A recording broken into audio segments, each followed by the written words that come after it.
grüß euch, servus, küss die Hände. Es wird Zeit mit Musik verwendet. Ich spiel für euch die 16er Bohr.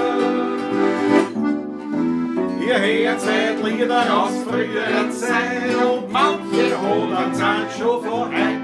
Das Wiener Lied geht sicher nicht verloren.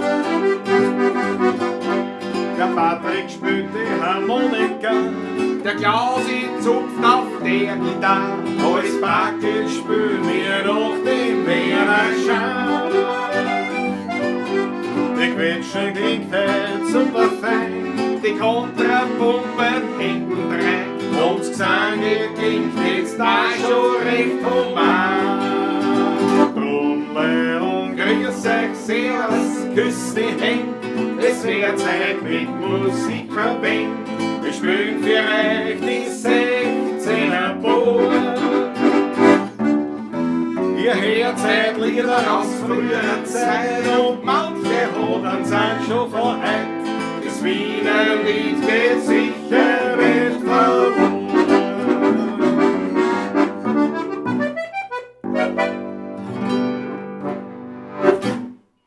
Grüß euch, servus, küss die Hände, habe die Ehre. Habe die Ehre, grüß euch Gott. Was für eine Freude. Wieder eine Woche vorbei. Es ist ein Wahnsinn, wie die Zeit vergeht. Eine Riesenfreude, dass ich wieder hier Gast sein darf bei dir. Freude ganz auf meiner Schön. Seite. Sehr, sehr schön. Wir sind ja im Studio Donaufeld, wie man so schön sagen. Jawohl. Und ja, wir sind rechtzeitig gekommen. Wir sind noch nicht auf Instagram online, weil ich hab mein Handy zwar angesteckt gehabt, aber der Stecker war nicht auftrat. Jetzt ist es vollkommen saftlos, aber ich werde dann dazwischen einfach auch noch den Instagram-Livestream aktivieren. Das werden wir dann einfach machen. Machen wir einfach spontan, wie wir sind, nicht wahr?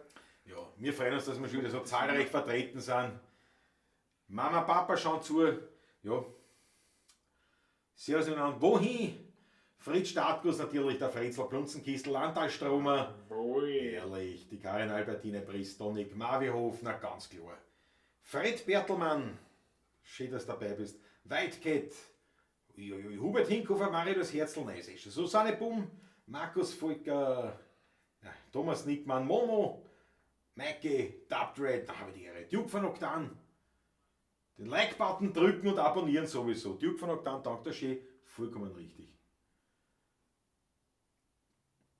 Meine Eltern sind auch dabei. Grüß euch. Die sehe ich zwar nicht, aber ich weiß, dass sie dabei sind. Du schau da, der Fred Bertelmann, Entschuldige, ja, Ja. wir grüßen auch, also ich grüße auch herzlichst im Pinky und der Mama. Der Fred Bertelmann sagt, danke nochmals für den Tipp mit dem Buch von Karl Hodiner. Ich habe am Samstag noch tatsächlich eine Ausgabe bekommen, und zwar die letzte Auflage aus dem Bichler Verlag. Sehr leibend. Bichler, das war die letzte, ja genau. Ja, na, super. Super. Du bist ganz Ja, voll dabei. sehr zu empfehlen, das Buch. KTM-Junkie. Na schau, da kommen sie ein Wahnsinn. Franz Brandwein, Christine Fuchser, Markus Pristolik.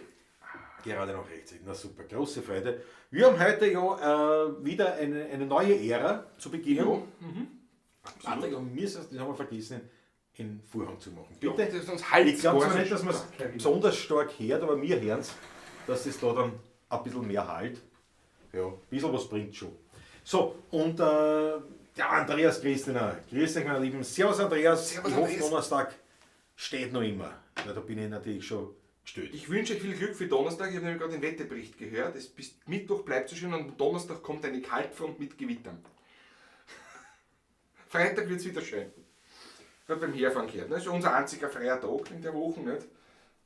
Da kommt Freude auf. Bei mir nämlich auch. Also, ich wollte nicht mehr aufs Fahrrad hauen am Donnerstag. Ja, du kannst Da werden wir sehen. Kannst du aufhören? Im Regen macht es nicht so viel Spaß, beim Gewitter schon gar nicht. Naja. So, das ist Warte mal, bis Donnerstag ist ja noch einige Zeit. Das ist ja noch klar. Whitecat. Hab auch gestern gefeiert. Roy und Meusels Oma wurde 70. Ja, Wahnsinn. 70 Jahre steht davor. Ein Nymphensittich. 70 Jahre, das ist ein Nudliche. Das ist ein Nudliche halt. Christoph Acker, Franz M. von der Terrasse aus. Ja, Das wunderbar. ist, der Rudi Korbes ist auch der Rodolph besser.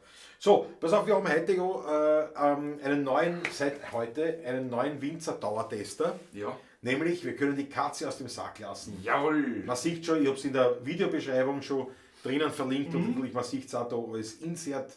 Oder Patrick Ein altes Traditionsweingut, auch kann man fast sagen. Nicht? Aus Neustift am Walde ein Weinderl. Für die nächste Zeit, dann dauert es da.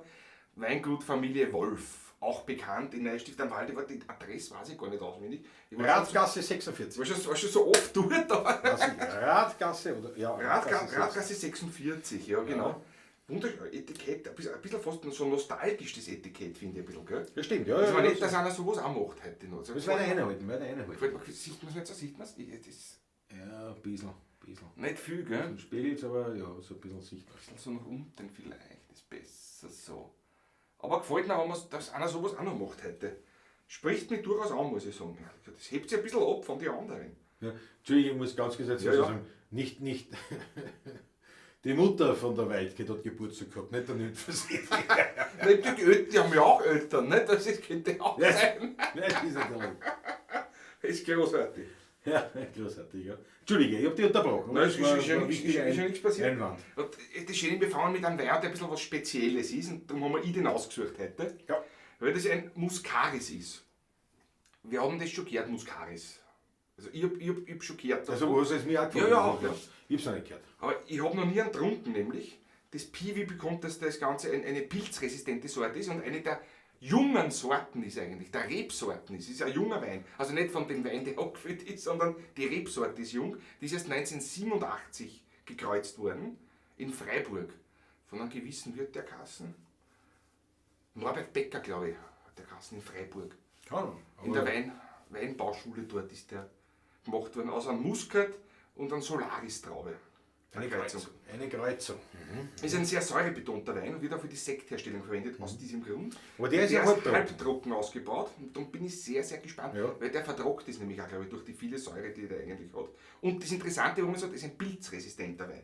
Also sprich gegen Mehltau, echten Mehltau und ja, ist praktisch. Resistent. Hat auch gegen Botrytis unempfindlicher und ist eine sehr praktische Sache. Und ich bin gespannt, ich rede zu viel, machen wir auf. Ja, so Weingut Wolf, unser Dauertester, und ich bin sehr gespannt drauf auf den. Ja. Während du öffnest, sag ich, was die anderen so eine haben. Na bitte. Also der Helmut Fahler ist immer da, Servus Christi aus der Steiermark.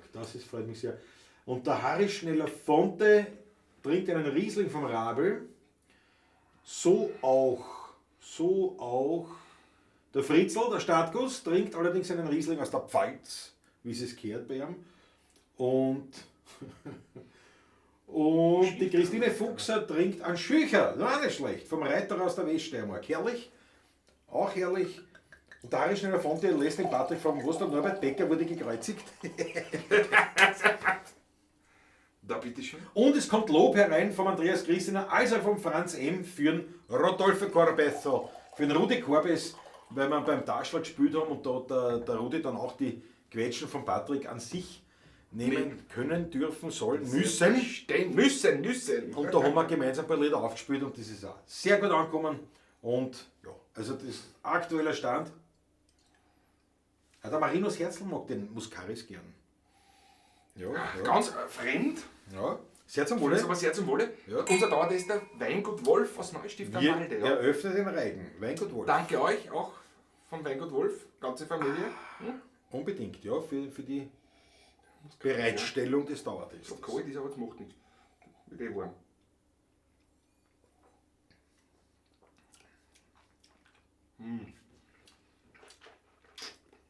Ganz eigen, ja.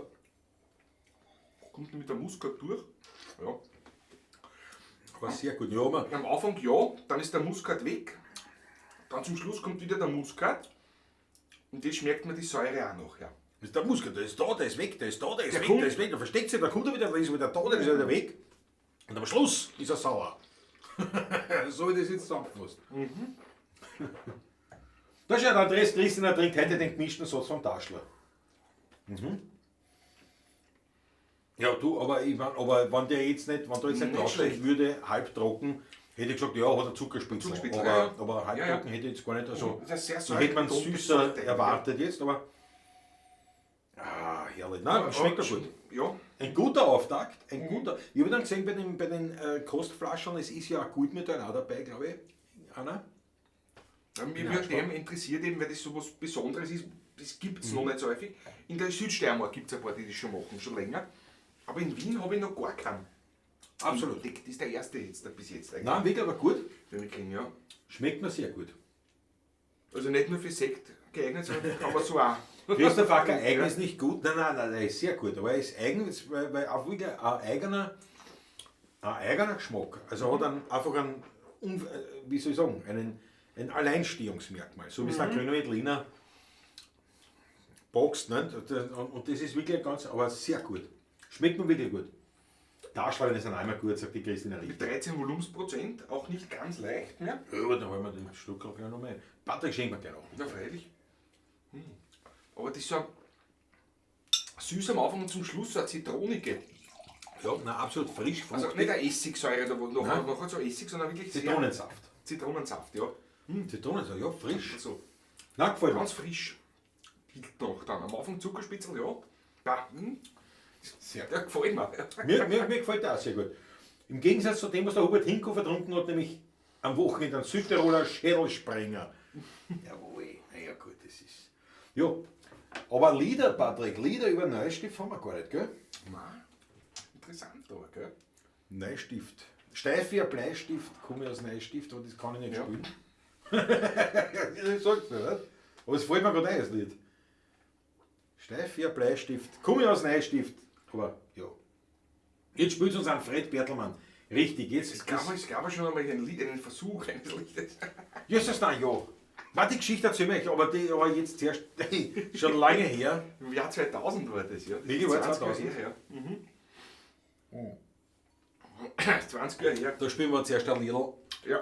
und dann müssen wir euch die Geschichte erzählen, wo wir ordentlich eingefahren sind eigentlich. Kann man Unerfahren. Unerfahren. Nein, eingefahren. Wir sind ja Davon nicht. sind wir gar nicht. Also, Naja, ja, aber es war. Aber nicht, also. das war nur anstrengend, aber es war kein finanzielles Desaster. Da ist eine von. Ich hab's gern, wenn der Wein nach Wein schmeckt mit Noten von Wein im Abgang. Ja, nicht grundsätzlich kann ich da nicht sagen. Ja, und der Triple Seven ist auch dabei und gerade richtig zu einem Lied, das wir jetzt spielen. Na, was ist der beste Wein? Das ist jetzt die Frage, wenn du fragst. Fragst den Winzer, der sagt, der verkauft den. Ne? Was den Konsumenten fragst, sprich mir ist der den ich gerade trinkt meistens. Aber Ja. Oder was ich 16 bin, fragst, den wir gerade geschenkt gekriegt haben. nein, aber der ist wirklich. Nein, also ich bin Könnte durchaus sein, dass, positiv. Also war ein guter Opener. dass das eine oder andere Flasche noch zu mir gleich in die Weinbar wandern wird. Einmal erst. Nein, es hat was. Jetzt wäre es noch interessant, dann andere Muscaris noch zu verkosten. Also wo man einfach diese Traubenvielfalt dann im Weinausbau kennenlernt. Dann haben wir die Reblaus, die passt jetzt wieder. Ja, so wie beim Rotwein der Ratter ist ja auch noch nicht so wirklich lang. Aber das ist auch interessant, der Ratter, ja. Na gut, machen wir. Reblaus ist Machen wir die Reblaus, die passt. philosophiert gerne Zum- über Wein. Ich trinke ihn aber auch gerne. Zum pilzresistenten Wein spielen wir jetzt auch die Reblaus.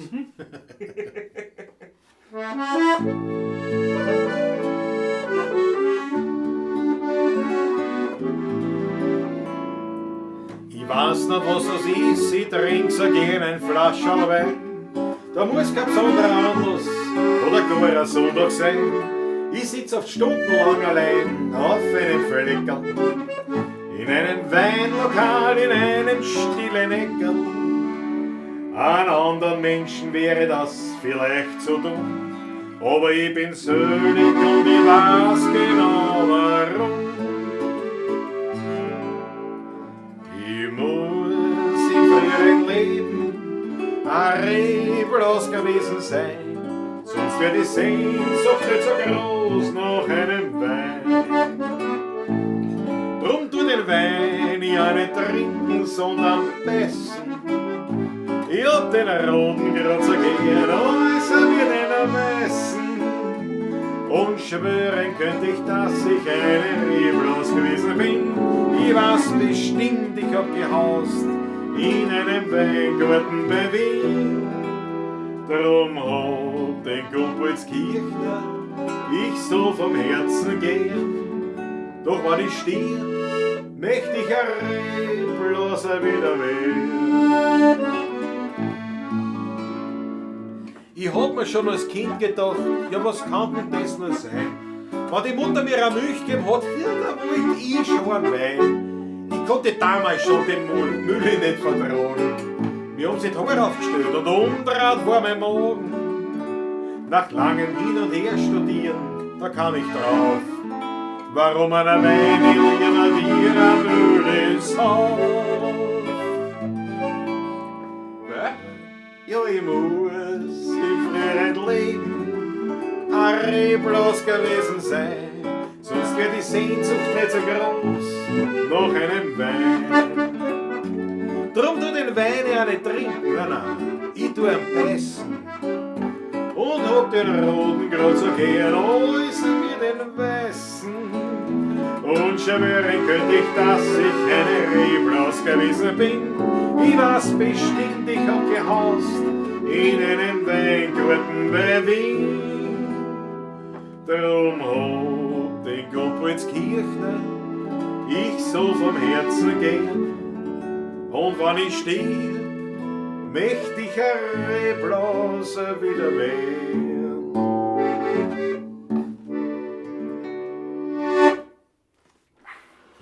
Ein Klassiker, kein echtes Wienerlied eigentlich, sondern Filmmusik. Filmmusik, ja. Ernst Marischka. Ja. Ernst Marischka, 7 Jahre Pech, so der Filmkasten. Filmkasten, ja. Und da ist das Lied außer, aber das hat dann irgendwann halt Einzug gefunden in die Wiener Literatur. Von einem klassischen, von einem Komponisten geschrieben, nicht? Föderl. Karl Föderl, ja. richtig, ja. Karl Föderl und eben, ja, Ernst Marischka. Das waren die Filme. Klingt das eure Mund genial, Franz M. Danke schön. Das ist ja lieb. Ja. Ja, man muss auch dieser Musik manchmal ein bisschen eine Möglichkeit gönnen. Wir sagen immer, dass wir gerade solche Lieder eigentlich gar nicht spielen. Fast aber gar nicht. Sie sind ja nicht wieder. Überhaupt nicht, finde ich. Also das sind sehr schöne Lieder. Na, manche kehren einfach dazu. Das ist ja so, ja. Der Muscaris ist ein Traum von Weingut Wolfing. Ich muss das muss ich echt sagen. Also, ja, jetzt war ein bisschen offen, es ist ein bisschen wärmer, wird noch besser. Absolut, mir schmeckt das sehr gut. Franz Brandwein ist noch beim Göster aus der Dosen. Ja, ist auch nicht schlecht. Das andere, ja, beim Hofer kannst du einmarschieren mit der Trampmaske. Ich weiß nicht, ob das was bringt, aber kannst du probieren.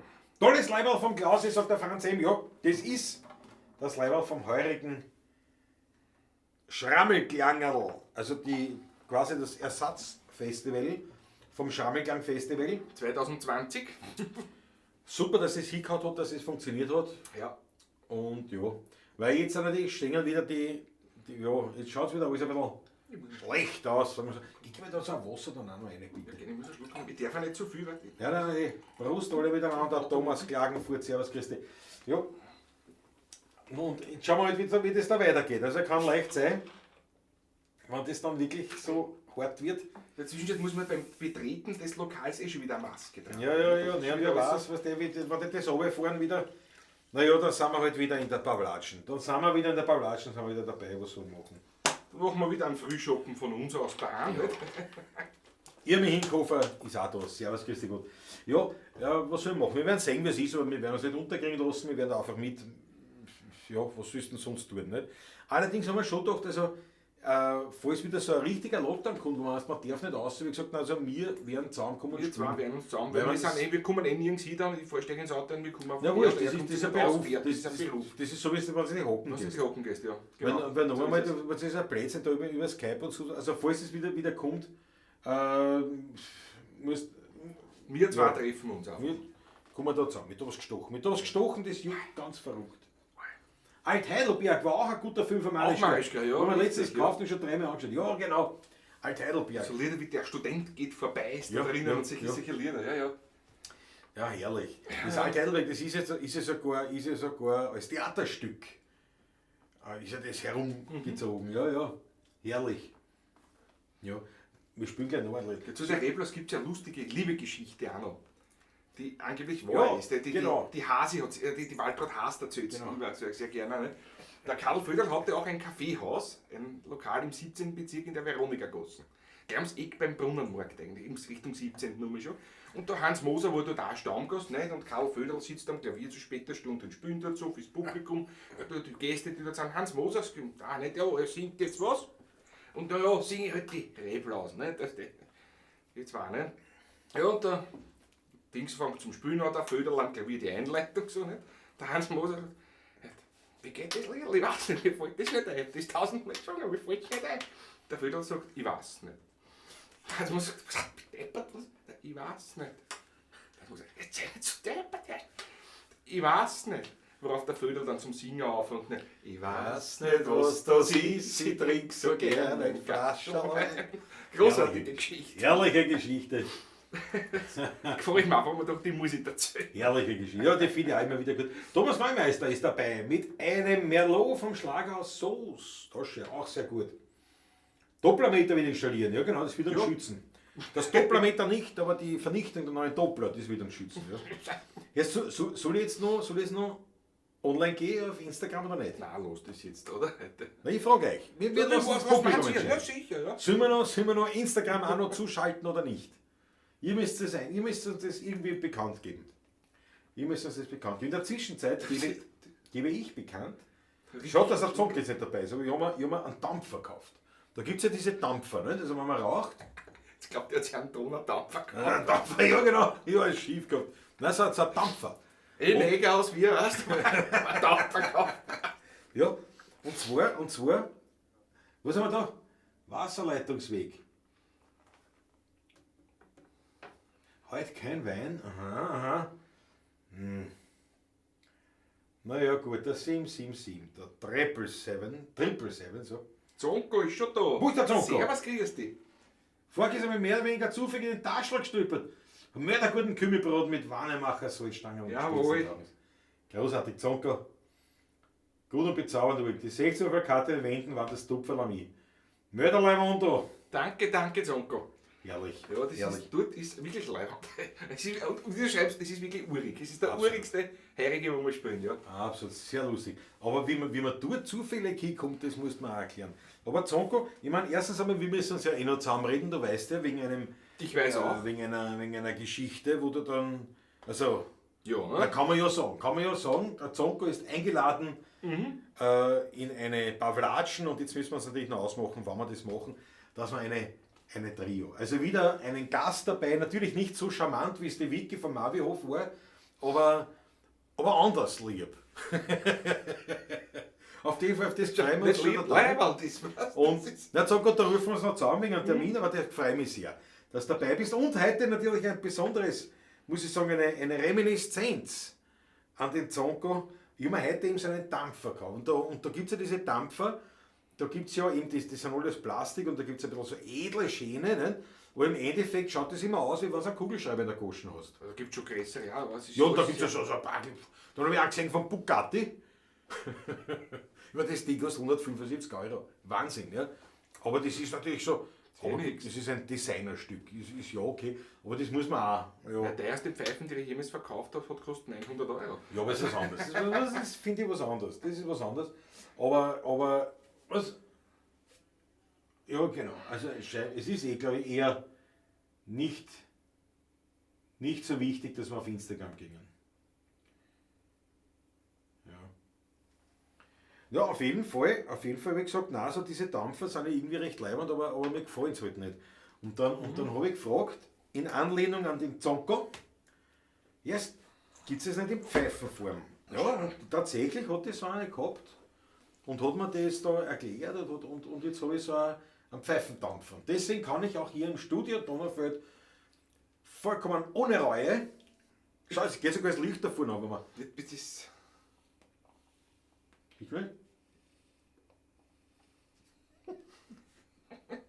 Aber ich glaube, jetzt ist halt, ich beschäftige mich mit dem Dampfen schon seit Jahren. Nicht? Der Zonko fragt 900 € Dunhill, nein, das war eine von mir gemacht. Lupenreines Straight Grain. Ja. Also quasi der lupenreine Diamant, sowas, was du alle paar Jahre einmal hast, was du ein Holz hast. Und die war relativ groß an und das war so ein Elefantenfuß gemacht, so ein riesen Polierkantel. Und die hat eine Maße gehabt, absolut fehlerfrei. Aber war ein Auftragswerk. Ich besitze ja, ich glaube, 7 Dunhills aus einem Erbgut aus, quasi nicht, weil ich mir nicht, kann es ja nicht leisten. Und ganz ehrlich, es sind 2 davon, die rauche ich ganz gern. Alle anderen sind eigentlich nicht zum Rauchen, sind auch nicht sonderlich schön. Aber Vermögen wert. Aber das ist ja so. Der Thomas Faber ist aus Kolksburg live dabei. Und dem Thomas Faber wünschen wir alles Gute. dass er dort aushält und spielen wir ein Lied. Und zwar machen wir, was machen wir von Thomas? Machen wir die Heiselfrau. Thomas, bist du dafür? Wir machen die Heiselfrau. Machen wir die Heiselfrau, ja, genau. Ich meine, wir wissen es immer spielen, dann können wir es eigentlich gleich spielen, oder? Genau. Der Harry soll von dem Pfeifenbauer Rutzke einen Dampfer vorführen. Was hast du vorher Ich gesagt? habe schon gesagt, weißt, ich beschäftige mich seit 5 Jahren mit dem. Jetzt hat sich der Klaus das sowas gekauft. Ich glaube, nächste Woche habe ich auch schon sowas. Bis jetzt war mir das immer zu technisch, das ganze Zeug, weil ich habe schon gerne einen Tabak und das Entzünden des Tabakes, die Feuerstelle quasi, das ist schon so ein Ritual. Aber ja, werden wir sehen. Der Franz Brandt wird den Dampfer Lukona taufen, das ist gut, ja. Lukona, mein Pfeifer Lukona. Na gut, also, jetzt reißen wir. Jetzt reißen wir. Spiel weiter. Sie kennt alle, die jemals am Friedhof dort waren. Künstler und Hakler, Generaldirektoren. Jeder tut sie friedlich grüßen. Egal ob's groß oder klein ist. Dafür hat man ihr was ins Kerberl rein. Ja, bei der Zinse hört man gerne.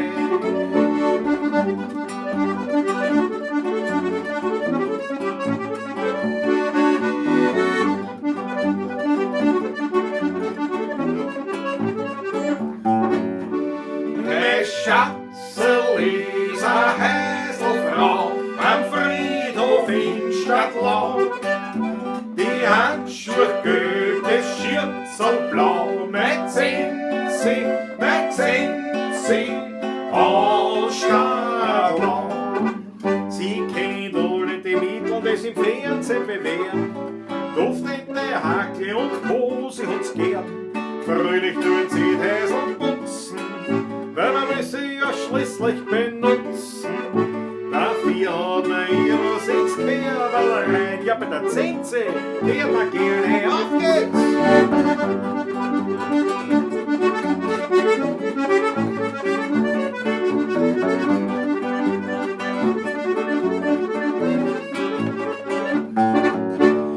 Mein Schatzel ist a Heiselfrau am Friedhof in Stadtlau.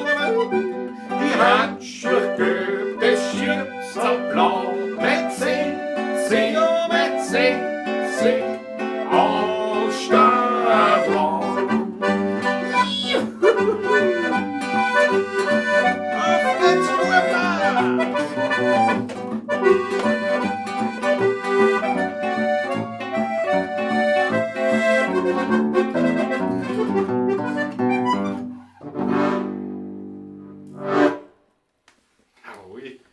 So schaut es aus. Hat ich eine Nachricht gekriegt? Stehziel erreicht wahrscheinlich. Ja? Warte mal, ich muss da mal reinschauen. Weil ich schaue deswegen rein, weil es könnte ja etwas sein, was da in die Sendung gehört. Ich kann da nämlich schlecht hineinschauen bei mir, weil das wird. Oh, ich kann da parallel Da haben wir schon. Eigentlich. Den gemischten Satz von Andreas Christina. So, pass auf. Warte mal, das haben wir gleich. Eieiei. Jedenfalls, euch gefällt jetzt die Achteln fallen ein, das freut mich sehr. Mal schauen, ob das funktioniert. Jawohl, die roten Achteln. Der Zock hat gemeint, dass du sollst da Dampfpfeifen bauen. War das nix? Das ist ein Mördergeschäft wahrscheinlich vielleicht. Das Aussere ist gar nicht. Naja, ich brauche nur die Einsätze. Ja, die Einsätze dazu und die Pfeifen, da kann man ja machen, was ich will, außen rundum, ja klar. Das widerstrebt mir ein bisschen, aber nicht wirklich. Also, Na ich habe über das noch nicht nachgedacht, wirklich. Also, ich denke jetzt direkt nach, live. Also, ja, ist nicht schlecht. Ist nicht schlecht. Ich habe da jetzt so ein Liquid, ich kenne mich da gar nicht noch aus. Gell? ja, da gibt es Millionen verschiedene Liquids, also das ist Das unglaublich. ist ein Wahnsinn. Und vor allem die Pfeife ist nur ein Modell, weil die anderen Dampfer gibt es ja die verschiedensten Aufsätze, verschiedene Mundstücke, Zwischenstücke, verschiedene Harzspiralen da drinnen, die gibt es in Platin, in Keramik und was weiß ich, stärkere, schwächere und. Das ist auch unglaublich. Unglaubliches Gebiet eigentlich, ja. Irrsinnig, ja. Gerald Spörk hat sich dazu gesellt, der Motorradfahrer Roberto. So, pass auf, und jetzt da seht ihr das Büdel. So schaut's aus. Und der Andreas Christina, die mitten eine, sie reinzieht YouTube-Kanal für die 16er Buben. Und den gemischten Satz vom Taschler sich reinzieht. Christoph Acker ist schon wieder frech. Das Immer. ist immer. Ja, das fällt mir schon auf. Das fällt schon unangenehm auf. Nein. Nein, gar nicht. Ja. Na, da hat er vollkommen recht. Der Christoph, der nehme ich den Schutz, hat vollkommen recht. Ich bin gespannt, ob mit der neuen Brille das besser wird. Ich glaube nicht. Patrick, du wolltest die Geschichte erzählen Eine Geschichte wollte ich erzählen. No? von Neustift. Na, ich wollte eigentlich, du wolltest das erzählen. Nein, du hast da angefangen damit. Es hat einmal ein Lied gegeben, ja. Das gibt es noch immer, aber. Weil nämlich eigentlich war es dein Fehler, das Ganze. Darum möchte ich die Geschichte auch ungern erzählen. Erzähl sie du für mich, bitte. Ja, das Reden ist immer leiser, du hast recht, Franz. Eine Ist gerade sehr, lauter dran. gut, da können wir aber auch lauter Nein, sprechen. ich hab schon lauter Also, dran. Ich hab schon lauter dran. Ja, ich habe nur zurück dran müssen wegen einem Spülen. Weil manchmal, ja, das ist ein bisschen so eine Ausbalanciererei. Also auf jeden Fall war es ja so, ja, wie du sagst, im Jahr 2000 Ja, 2000 war das. war das ja so, das Wiener Volksrechtwerk hat den Patrick kontaktiert und hat gesagt, du, folgendes, da gibt es eine Künstlerin, wir nennen keinen Namen, ist eine Amerikanerin, die eine Wien-Liebhaberin ist und so weiter und die hat also ein Lied geschrieben, Gemeinsam mit, also einen Text eigentlich. Und, gemeinsam mit einem Komponisten. Komponist, aber der Komponist war Wiener.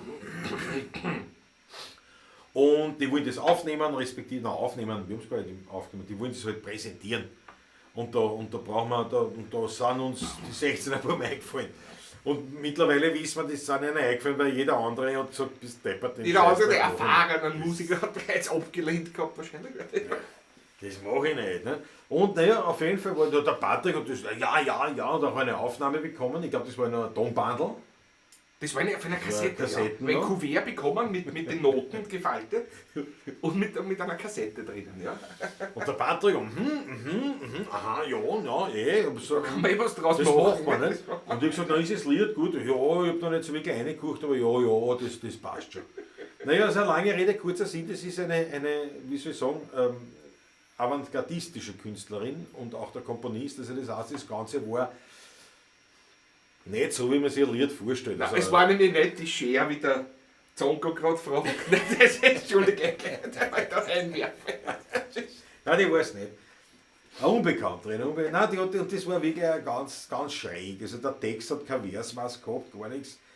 Und die Musik war ganz wild. Und Musik so des 20. Jahrhunderts war das halt, ja. man dachte, wie sollst du das spielen? Das hat ja keinen Rhythmus, nichts, das weißt du gar nicht. Und da haben wir also unsere Simpen abgehört und da haben sie dann in Neustift beim Eischer, war's, ja. Eischers Kronenstüberl, dort wurde das dann präsentiert, das war ein ganz großes Tamtam, da hat es dann einen Blumenstrauß gegeben, wir sind eigentlich hier und gespielt und sind wieder gefahren, weil wir uns gedacht haben, Alter, bloß nicht. Und dann hat sie also schon gesagt, so, noch für weitere Projekte und wir haben dann so gesagt, ja, wir haben halt nicht viel Wir haben Zeit. nicht viel Zeit. Wir waren eigentlich angefressen auf uns, aber auf jeden Fall, das war Nein, da wird ganz sich jemand anderer finden, Ja, ich erinnere ja. an die Aussage. Und wir Gott sei Dank. Wir waren froh, dass wir es los waren, weil das war ein Wahnsinn. Also das war echt, das war nicht zum Anhurchen. Aber ich habe zugesagt, das war so richtig. Ja, aber du hast nicht angehört. Du Jung. ja, sicher. Wir Dann sind machen wir dabei. Hauptsache, nicht? Jung, weißt du, unerfahren, keine Ahnung. Man dachte, sicher, da War hat ganz einer was geschrien, nicht? Das klar, machen wir, sowieso. War ein ganz furchtbares Lied. Und da ist aber auch der Wolf, respektive die Wölfe. Vorkommen, es hat ja zwei Wölfe gegeben. ja. Gibt es ja nicht mehr, ne? Gibt es ja noch mehr einen Wolf, oder?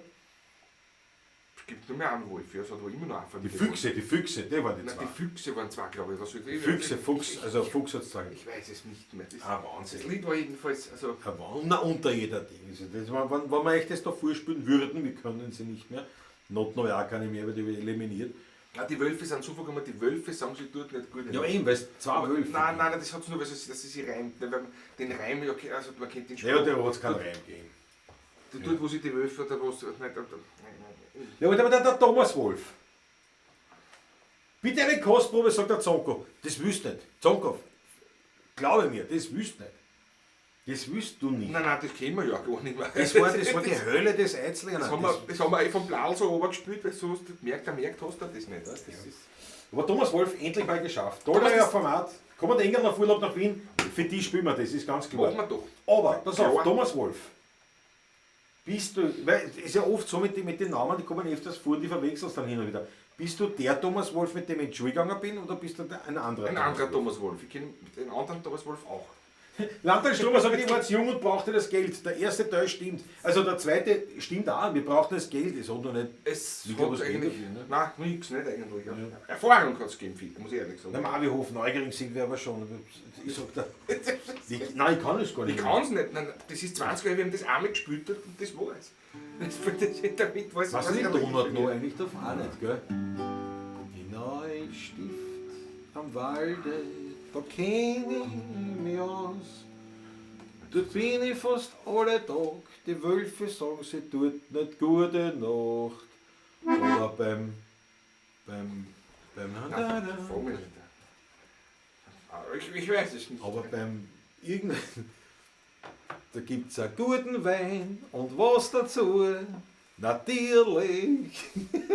Nein, das ist wirklich, glaubst du was, das war jetzt schön interpretiert, was ich jetzt gemacht habe. Das war einfach, nein, das denke ich mir, das hätte ich gerne auch hören, aber das wirklich, glaubt's was, ja. Hoch sind wieder schon mal ein Platz, Thomas Wolf. Jawohl, Thomas. Der Herr Alles Oberarzt, klar. das darf ich sagen, der Herr Oberarzt. Siehst du das, Thomas, da kannst du meinen Bruder schauen, der liegt gerade in Neustadt. Frag mich aber nicht wo. Ist heute operiert worden, es dürfte alles gut gegangen sein. Ein Nierensteindal. Wenn es so war, ja. Ja. Ja, auf jeden Fall, ja, hat zwar kleine Bitte, ein rotes Achtel für meinen Bruder. Ja, Für meinen Bruder, unbedingt. dass er schnell wieder gesund wird. Thomas dass er nicht Bastelecke. passt. Genau. Es dürfte eh nichts schlimmer kriegen, aber es war jetzt sehr schmerzhaft und so weiter und so fort. Und es ist mir jetzt da, natürlich, ich hätte es sonst unter den Tisch fallen lassen, ganz dezent, aber nachdem mein lieber alter Schulfreund, den ich aus dem Kindergarten noch kenne, wir haben gemeinsam maturiert, nein, stimmt nicht, ich bin ja einmal sitzen geblieben, der Thomas ist daher ein Jahr früher fertig geworden als ich mit der Schule. Und ist jetzt natürlich ein Oberarzt, siehst du, das sind die Unterschiede. Er ist Ja, Unterschiede müssen sein. Oberarzt in Neustadt, ich bin ein Heurigenmusiker. Na bitte. Gut, dafür die 8. Na, schau, super, jawohl. jawohl. Schau dir was an. Na, wenn das nicht ist, muss ich meinen Brüdern sagen, dass er, wenn er dann morgen vielleicht ein bisschen das nachschauen kann. Schau eine. Gute Besserung, Landtag Stromer. Jawohl. Na, da fahr die Achteln rein. Da fahr die Achteln rein. So gefällt mir das. Super. Danke schön. Danke schön, das ist für meinen Bruder jetzt. Schade, dass ich heute mit dem Auto da bin. Heißt das Ja, ja, ich nicht. Also ich bin schon mit dem Auto da, weil ich stehen. Weil dieser Muscaris vom Wolf ist ehrlich eine Offenbarung fast. Also, das ist Nein, es ist schon was Besonderes, ja. wirklich Der was Walter Besonderes. Leibel ist dabei. Große Freude. Fuchs und Hass sagen sie gute Nacht, ja. Aber das war seine künstlerische Interpretation dieses. In Neustift am Walde, da Da kenn ich mich aus. Dort bin ich fast alle Tag. Die Wölfe sagen, sie tut nicht gute Nacht.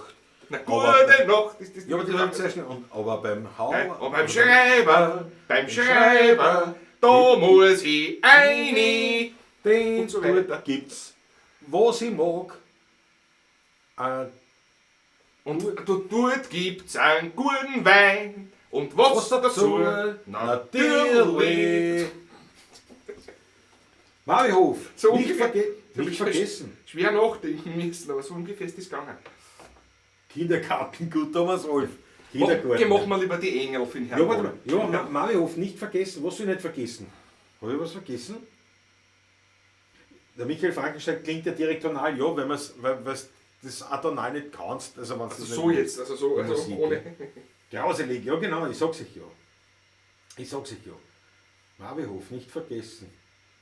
Daumen hoch nicht vergessen, glaube ich, man's. Ja, stimmt, Leon, die Daumen auf. Wir spielen jetzt auch einen Klassiker. Heute kommen die Engel auf Urlaub nach Wien, na bitte. Jawohl. Für den Thomas Machen wir's Wolf. doch. Den Natürlich, machen wir das Da selbstverständlich. bin ich stolz.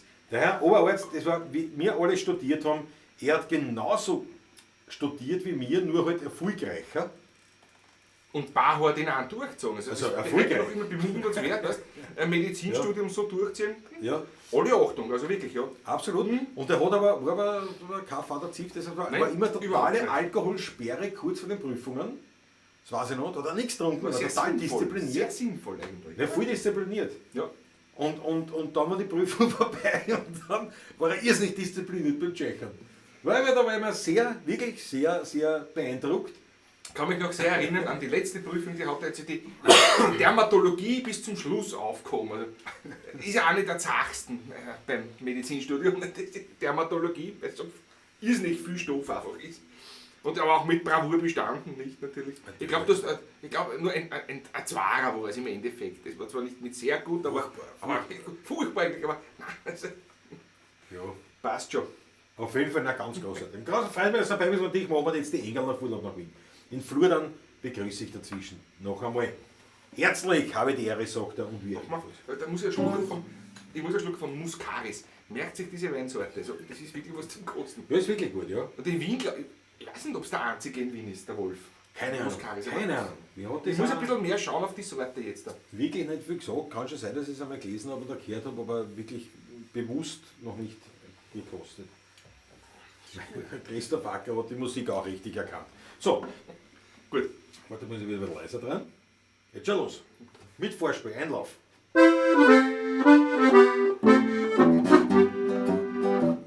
Was ist denn nicht noch los? Ja, was ist denn nicht noch geschehen? Jetzt sind sie überfüllt, die 38er Weg.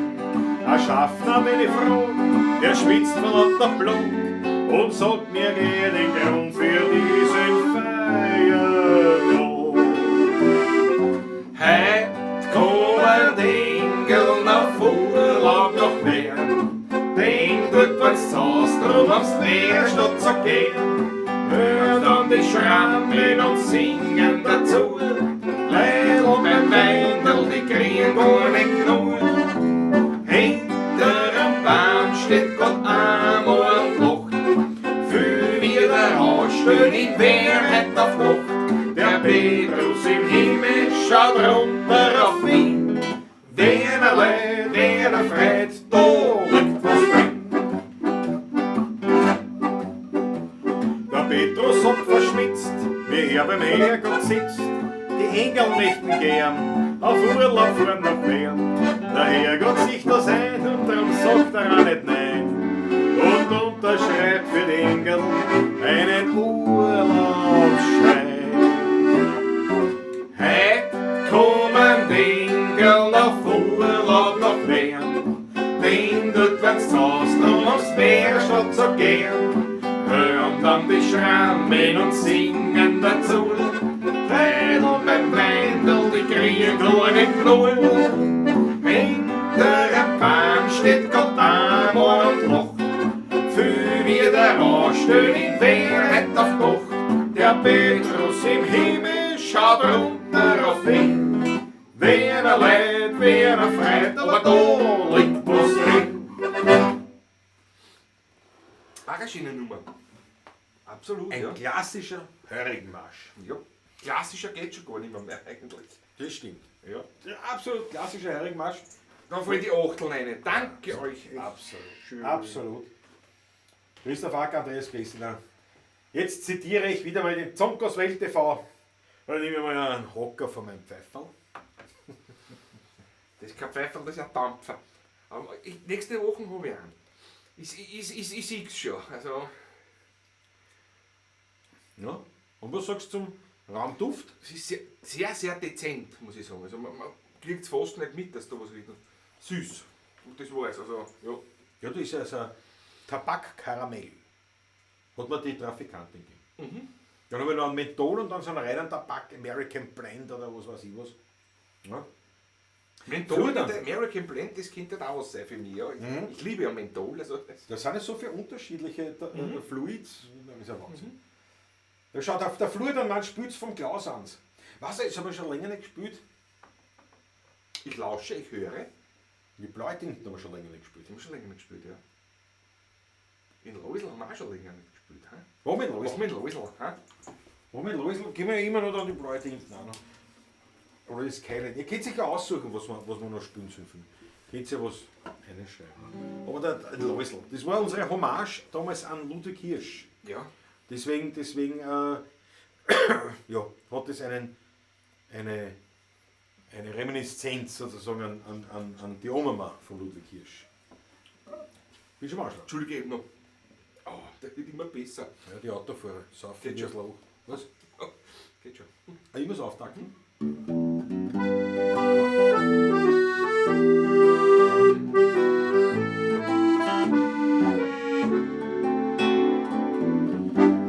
Neulich waren wir eingeladen bei einer Feier, gemeinsam mit der Grube und dem Meier. Oh, das war so festlich und so elegant. Die Gäste waren alle im Sonntagsgewand. Im Anzug und Krawatten waren die ganzen Ehegatten. Die Damen im Kostümchen nobel und doch schlicht. Es ist so schade, es ist so schade, es ist so schade, dass der Loisl das nicht sieht.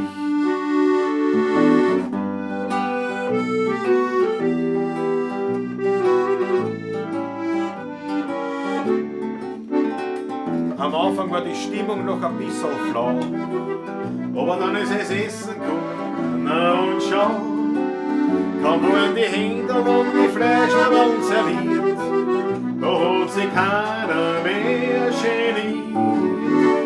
Oder es hat sich gestürzt auf die Schnitzeln und den Erdäpfelsalat, na dass der Loisl nicht dabei war, ist wirklich schade. Es ist so schade, es ist so schade, es ist so schade. Allein schon wegen dem guten Erdäpfelsalat.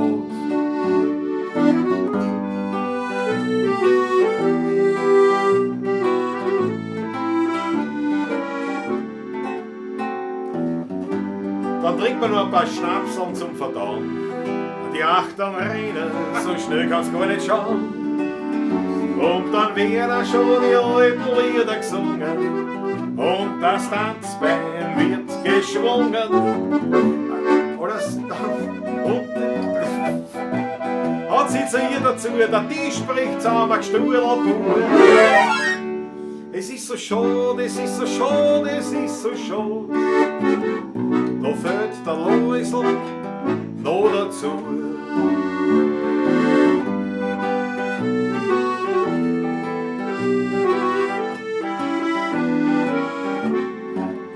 So ist er gegangen bis in die Morgenstunden. Das hätte der Loisl sicher leibend gefunden. Ja, ja, da sind das sag ich euch.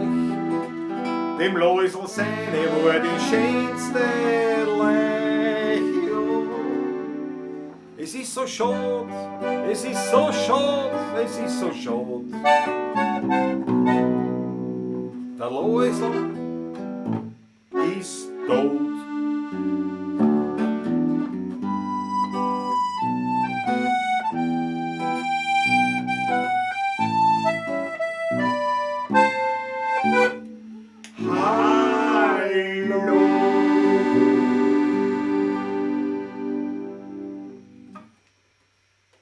Nummer von dir. Der Text ja von Monika Kuri. Monika Kuri, ja. Das habe ich nur vertont. Die gleiche Dame, die übrigens die Heiselfrau geschrieben hat. Der Text, ja. Schau, die Angela Kettel sagt mehr unbekanntere Lieder, nicht nur die Schlager. Ja, gute Idee. Heute haben wir verführt, aber die Reblaus und die Engel und so haben wir schon ein paar gehabt. Vollkommen richtig. Da machen wir es sehr gern. Weißt du was? Auch eine nicht so bekannte Nummer, Karl Hodiner.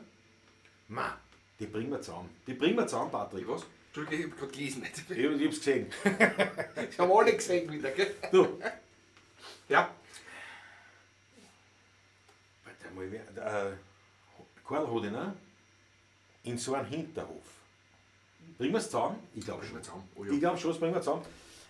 Eigentlich unbekannt, also kennen eigentlich nur Hodiner Fans, wenn man so will. Text und Musik, glaube ich, davon. Ich glaube beides, ja. Nämlich, ja. Ja, beides, ja. Flurdan, komplett leibende Nummer, danke schön. Ich habe mich hingekommen in den Mopedstau. Ja, schauen wir mal, ja. Schauen wir mal. Den machen wir jedes Mal jetzt eigentlich. Na ja. Macht aber auch nichts eigentlich. Macht auch nichts. Ja, der Zocker sagt, bravo, ihr mich. Aber jetzt wollen wir, ja, probieren wir es mal zusammenbringen. In so einem Hinterhof. Karl Hodiner, irgendwie die 70er Jahre geschrieben, ja. Das Lied. Wir bringen es zusammen, glaube ich. In S-Dur ist es. In S-Dur. Geht ein bisschen dann dumm, aber es ist eigentlich ein Standard wieder, ein Jazz-Standard. Eigentlich ist es ein Jazz-Standard. Wir werden schon zusammen, irgendwie schaffen wir es schon. Aber ganz wienerisch. Alles Terzl fast und so richtig so.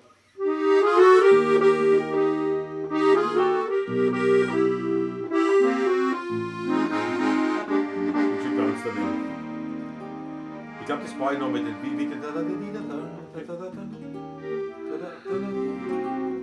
C ist das. Ich glaube, jetzt habe ich es. Ja. Entschuldigung. Das ist ein S. Was spielt denn was in S? Was vom Karl ist oft. Das ist alter Jahrzeit. Ich bin schon dabei.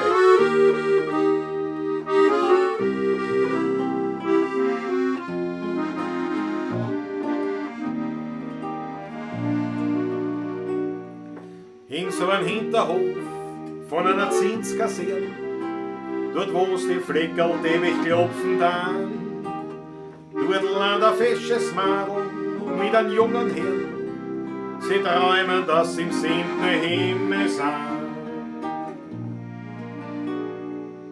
Dass der Himmel so blau bleibt und dass niemand davon treibt, dass die Bussel, die Süßen, sie nicht später verdrießen, dass wird blieren Bäume nicht das frühe Jahr versamen und dass immer beieinander bleibt, sing's von dem tun sie Dramen.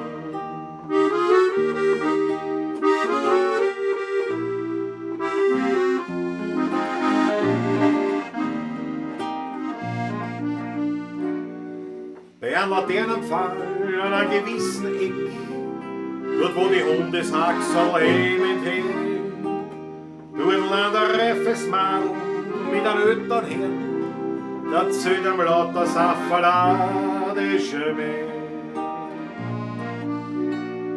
Dass uns das hintere Kotz ist, weil um sie so eine Krise ist, dabei hat schon seit Wochen kein Naturschnitzel gerochen. Doch weil ich auf die stehe, spül ich heute ja groß weh. Du, ich mach's um eine Suppe, singst du an ihre Hasche mehr.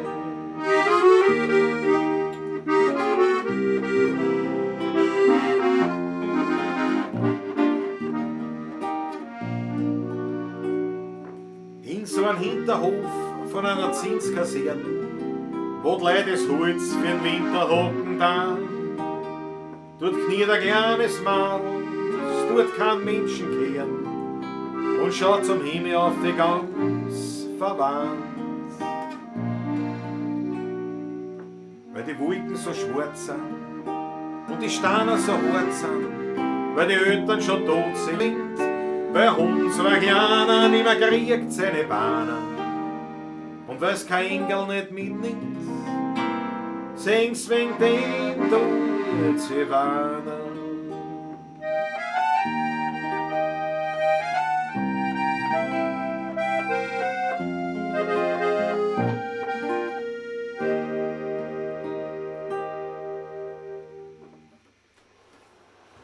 Leibend, Karli. Schon lange gespielt. In so einem Hinterhof. In so einem Hinterhof. Ja, Karl hat ihn auch. Die beste Grabsteininschrift war von Meisel. Endlich. Franz Brandwein, großartig. Was hat man da? Ist der Vogel am Baum, Rußlanger Pötz Zungen.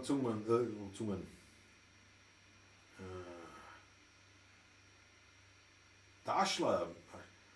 Christine Fuchser. Ja, du meinst das Neiche, gell, was mit Taschler geschrieben, glaube ich. Mhm. Dann machen wir den geschwind. Mach noch das sehe ich. Warte, lass mich was trinken vorher. Ich bin ja nicht auf der Flucht. Ah, stimmt. Das ist richtig. Genau, Schluck und. Müsst schon eitern jetzt. Es ist. Trinkst du herausnehmend viel heute weg von meiner Bouteille. Ja. Ich sag mein Bouteille, weil du fährst ja mit dem Auto drin. Na, aber bitte. Na, bitteschön. Taschler. Gleich neben der Kirche vom Kornbergerdorf. Zwischen Nussberg und Donau, am Rande von Wien, da liegt ein ganz Dörfel mit kleinen Häusern und der Ring. Und gleich bei der Kirche ums Eck, da liegt die Buschenschank Taschler versteckt. Gleich in der Kirche vom Kohlenberger Dorf, da liegt der Herriger ganz still und klar. Der Wein ist herrlich und da ehrlich, und Musikanten spielen dort an die alten echten Wiener Lieder vom Tod, vom Wein und von der alten Zeit. Drum findet man mich dort immer wieder und ich find dort Gemütlichkeit.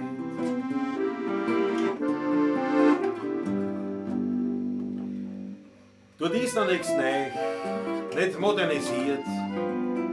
Vom Essen das Beste findet man dort garantiert.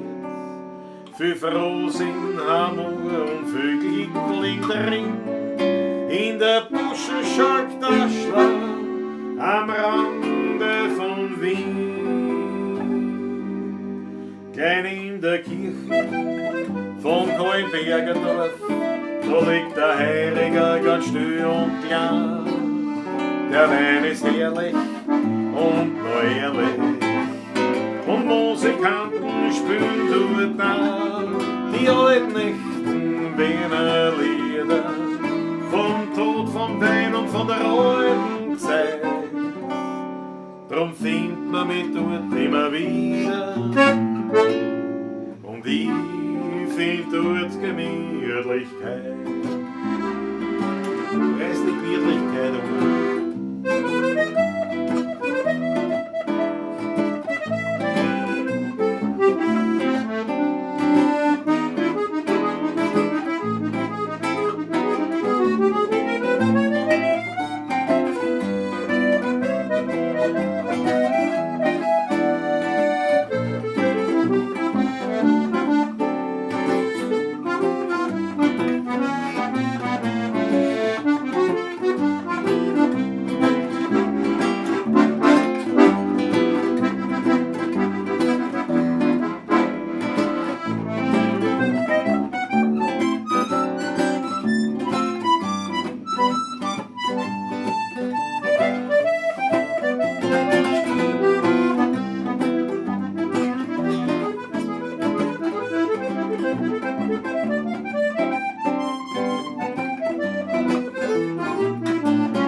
vom Kohlenberger Dorf, dort liegt der Heiliger ganz still und klar.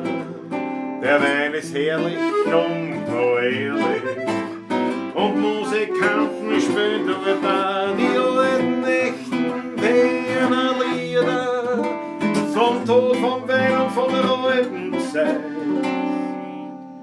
Drum findet man mich dort immer wieder und ich find dort Gemütlichkeit, Gemütlichkeit und ich find dort Gemütlichkeit.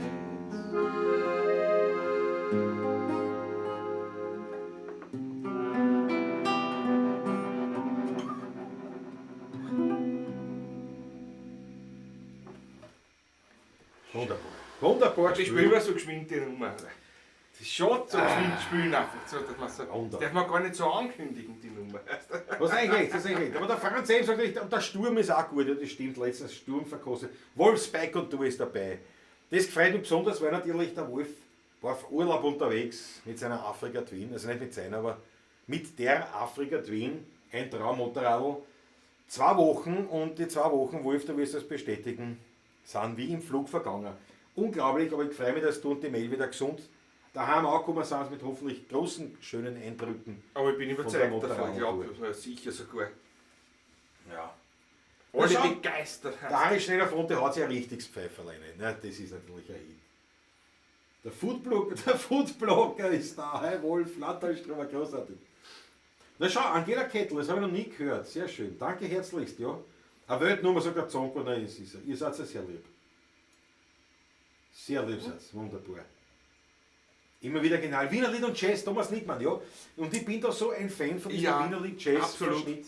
Muss ich echt sagen. Das ist ja was mich wirklich wahnsinnig mitnimmt, ja. Was haben wir jetzt noch gesagt? Was haben wir denn noch gesagt? Oder was wurde noch gewünscht? Die Ruheslungen, ja. Die Marvi Hof muss ich natürlich jetzt auch wieder extra erwähnen, weil da habe ich gekriegt einen herrlichen Leberaufstrich. Ich wollte die kosten lassen, Patrick, aber zu spät. Ich habe am Original zusammengefressen.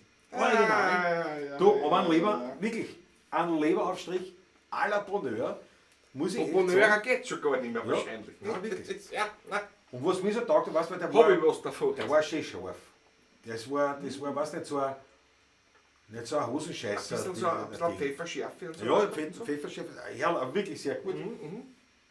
Also es solche Dinge gibt es oder wird es geben beim Marvihof, das, ja, absolute Empfehlung.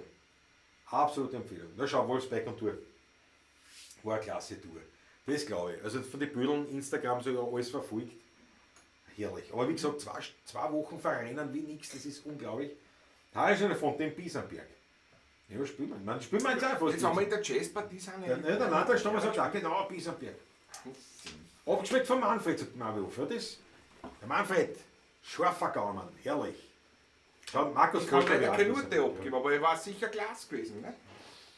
Er hätte dir sicher auch geschmeckt, Patrick. Der hätte dir sicher auch geschmeckt. Ich hab was davon jetzt. Ne? Naja, Dafür war mein Händel gestern sehr gut, was ich gegessen Händel, ja, hat sehr gut ausgeschaut, die Fotos.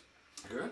Ich habe gesmoked gestern. Ich habe eine Schweinsschulter, Was? Smoker, 8 Stunden am Smoker, Auf Kräuterbett. auf dem Kräuterbett. Mein Munkelein hat gemacht ein Gemüse dazu, bist du narrisch. Das war ein Wahnsinn. Das war echt ein Wahnsinn. Na schau, das ist lieb. Karl Hirzberger. Ihr seid so Ausnahme. Eigentlich mag ich keine Wiener Lieder, aber wenn ihr sie spielt, dann mag ich sie plötzlich. Karl, das ist, weißt du, das danke. ist natürlich ein Kompliment, das ich sehr zu schätzen weiß. Dankeschön. So, na pass auf, Das jetzt ist lege ich schon aus. Da groß, machen wir ne? Biesenberg. Ne? Ja. Auch eine Eigenkomposition. Passt diesmal nicht zu unserem Dauertester. Weil das haben wir in Neustift am Walde. Ne? Aber Muskaris, sage ich nur. Wolf, ein Traum. Also zum Einkram. Der Wolfsberg und du übrigens, du warst damals beim Konzert dabei bei den Blues-Schrammeln. Und bei dieser Gelegenheit habe ich damals die Chefin angehauen um einen Dauertester. Du warst live dabei. Genau. Ich fällt mir jetzt gerade ein.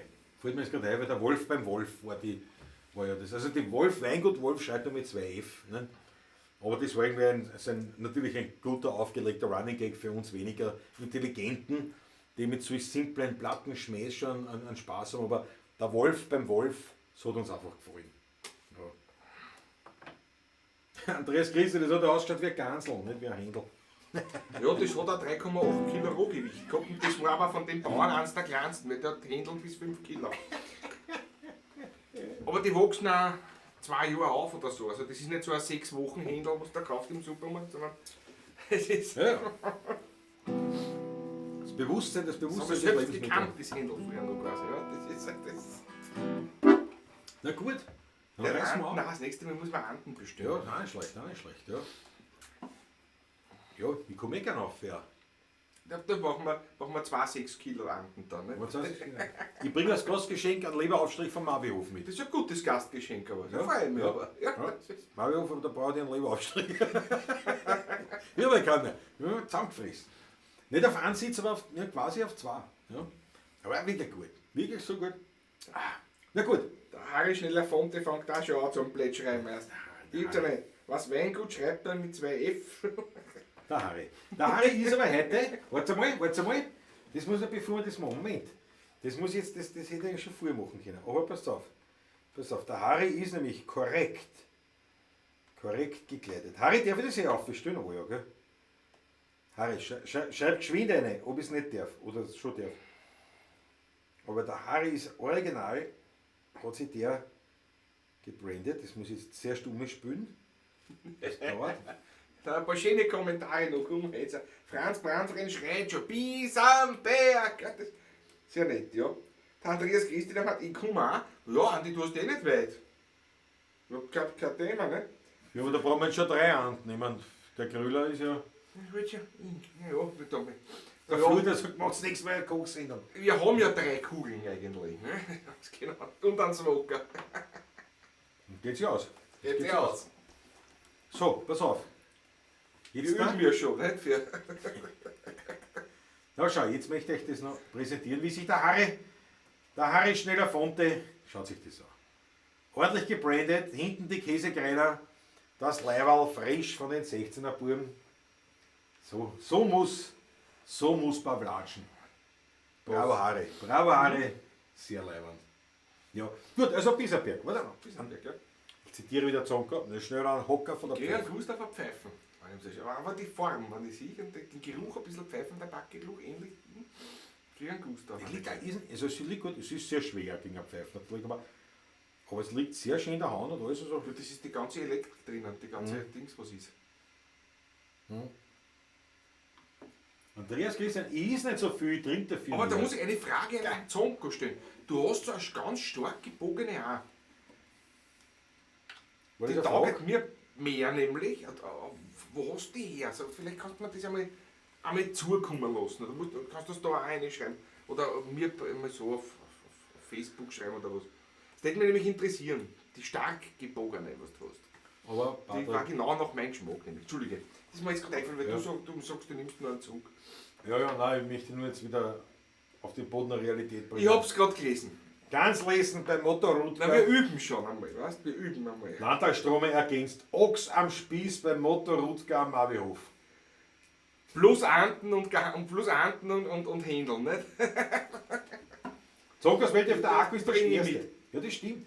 Vielleicht können wir das irgendwie umbauen, so mit einer Motorradbatterie, umgehängt in einen schönen Taschel, was das gleich ordentlich Power hast, dass das gleich... Dass du gar nicht einatmen musst mehr, das fährt da von allein die Lunge rein. Absolut leibend. Absolut leibend. Aber diese lange, die stark bogene quasi, die Ohm Paul quasi, die gefällt mir sehr. Ich gern so stark bogene Pfeifen überhaupt, ja. Ich bin nicht so gut, das ist ja wurscht. Vape Only Zenpipe ist die einzige, die nicht nach 2 Monaten hinnig ist. Ah, da schau her, da wird meine hinnig sein. Interessant. Da wird meine hinnig sein in 2 Monaten. Na, wie heißt meine? Das habe ich schon wieder vergessen. Aber Vape Only. Danke, Zonko. Gut zu wissen. Wie heißt die? Hast du das da? Nein, das liegt da oben, glaube ich, schon. Ja, vielleicht sollte man was spielen mit der Fuß. Ja, wir spielen mal. Warte, das mal schauen. Was steht da drauf? Steam Zone. Ja. Na, werden wir schauen. Jetzt wissen wir, was das ist. Ja, für 2 Monate ist ein teures Gefühl. Für 2 Monate war es ein teures. Kaufst du eine Rutger-Pfeifen, sie fahren die 800 akustisch billiger, weil die halten das Leben lang. Ja, schauen wir mal. Vielleicht ist das so eine, aber ich glaube, Vape Only Zenpipe, werden wir sehen. Aber jetzt! Bis am Berg.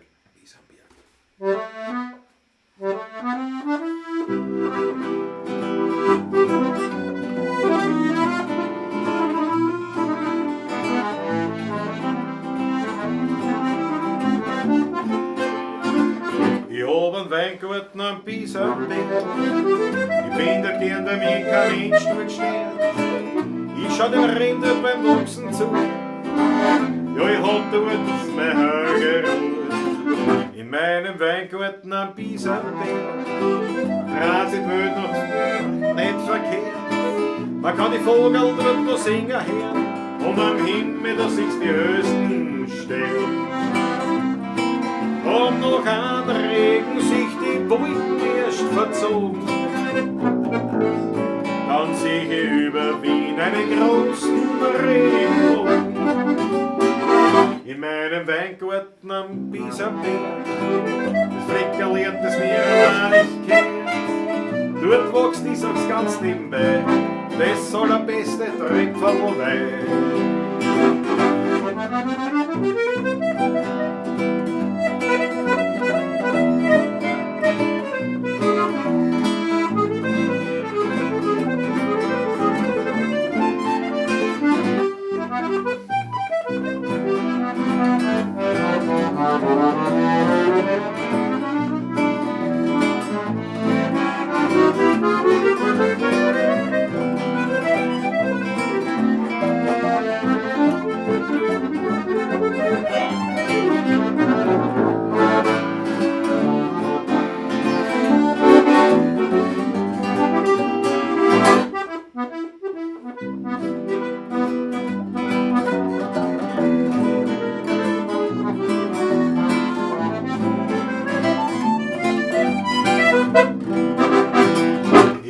Weingarten am Bisserberg.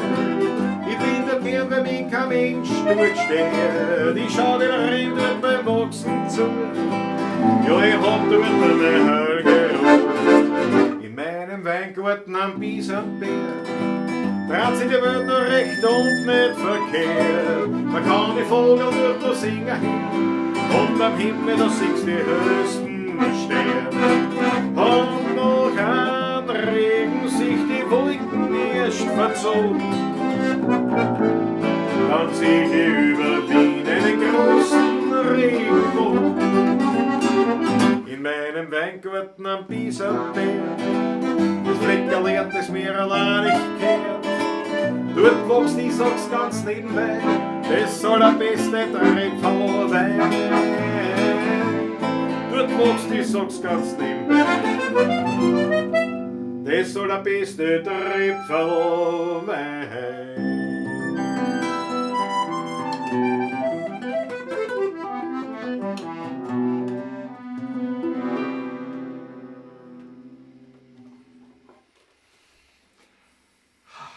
Der Hendrix auf der Quetschen, sagt der Günther Rechrusler.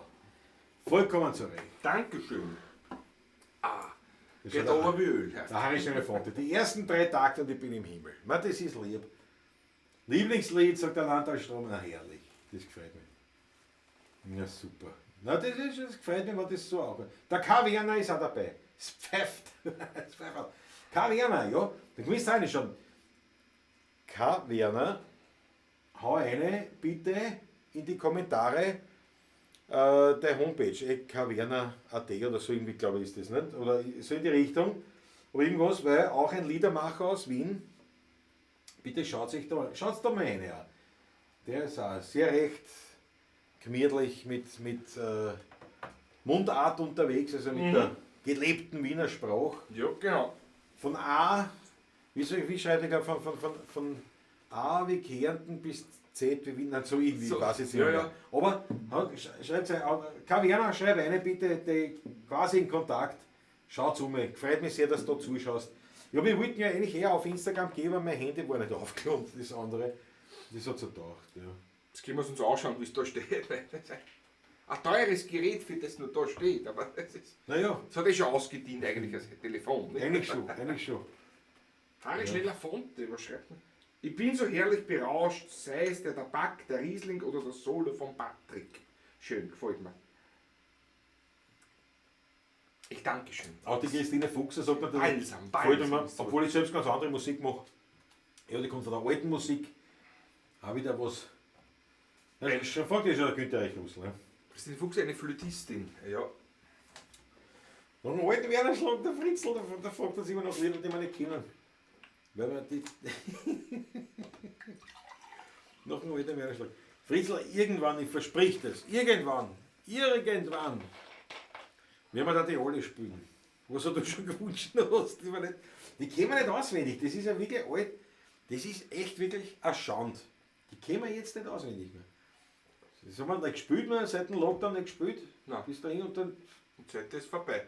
Und das waren aber Lieder, die wir nicht so lang gespielt haben schon. Nicht? Weil das Ja. war ja von der letzten CD. Und das ist einfach noch nicht, du siehst das, wie das ist, Das wenn ist das noch nicht so in Fleisch und so Blut in ist. Fleisch Ja. und Blut übergegangen. Aber wir müssen ja noch die Rüsselungen von dem Mavihof. Naja, selbstverständlich. Leberaufstrich, Kaverner, Fludern, ja. Der Fludern sagt Kaverner, bist du das? Der Kaverner sagt Fludern, ja. Aber jetzt nicht mich interessiert, wer? Aber der Kaverner von Instagram oder so, oder ich weiß nicht, woher der Fludern geht, aber leibend, dass du dabei bist. Absolut leibend. Ja. Schau, Fritzl-Status, keinen von Wien. Na, den machen wir auf jeden Fall. Aber zuerst müssen wir jetzt endlich Marvihofs Wunsch erfüllen. Hausaufgaben, Klausi, Hausaufgaben, der Harry ist es. Also machen wir zuerst die Rüsselungen und dann das Skyline gleich drauf, oder? Weißt du, mir taugt das wirklich, wenn sich hier unsere Nummer wünscht. Das ist so laut. Das ist balsam für einen Musiker, weißt du? Das stimmt schon. Ich finde das echt leibend. Das stimmt schon. Schön. Nichts gegen die anderen. Das Ja, hab ich- nicht, aber es ist wirklich schön. Das habe ich das erste Mal realisiert gehabt. Ich glaube, das war sehr schnell. Zumindest haben wir das in Erinnerung. Da haben wir gespielt damals, ist schon eine Zeit her. Nicht allzu lang, aber ich sage mal sicher 5, 6, 7, 8 Jahre. Und da haben wir gespielt beim Schrammelklang Festival Und da waren, weiß ich nicht, was da waren vor der Bühne, 600, 500, nein, so viel waren es nicht, 300 Leute oder was. Ja, da hat schon 250, 300, war riesen. So was. Da war viel los. So 300 Leute rum. Und wir spielen das Skyline von Wien. Und du hast so richtig gesehen, wie wirklich viel von diesen, die es mitgesungen haben, die ich aber nicht kennt habe. Ja. Also die habe ich alle nicht kennt. Die waren mir neu. Und die haben das mitgesungen. Und das ist schon ein erhebendes Gefühl. Muss ich sagen. Und dann haben wir gespielt die Heiselfrau auch, weil das war ja zeitgleich eigentlich vom Und die Leute haben gejubelt.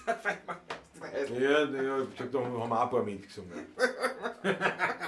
Und die Einsamkeit kann ich da. Ja, das ist ein Wahnsinn. Vogel am Baum, ja. Na gut, pass auf, ja, Einsamkeit, ist auch noch. Fang mit der Das müssen wir Gas geben.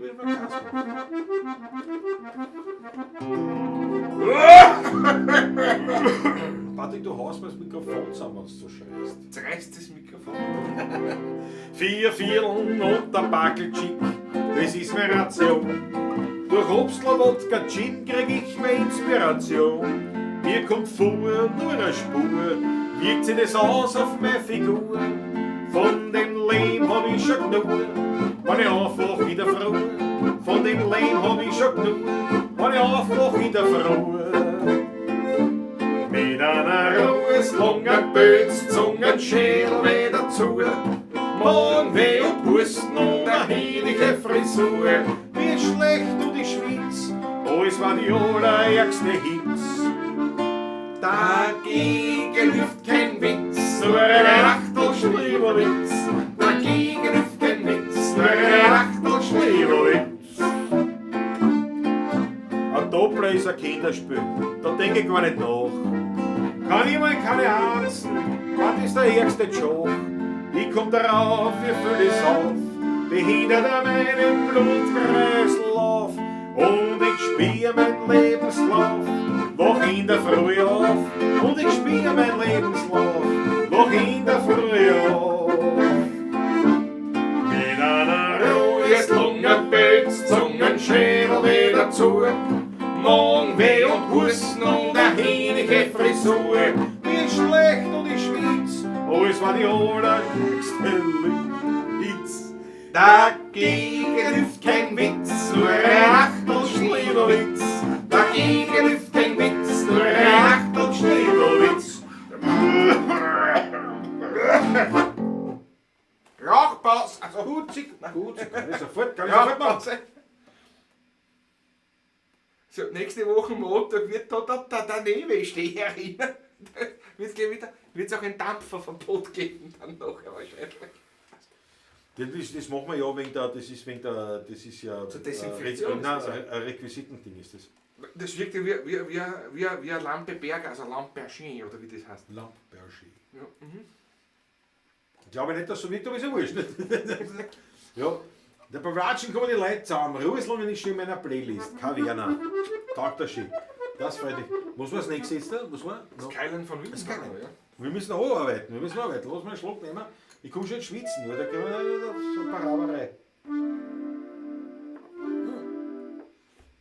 Blaue Tinten haben wir auch gesagt, ja.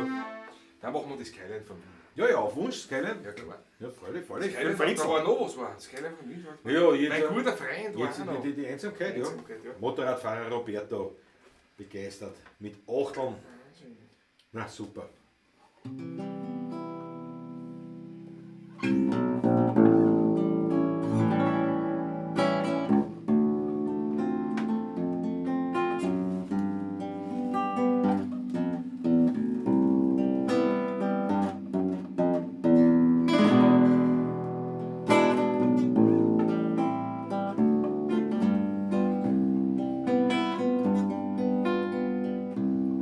Skyline von Wien,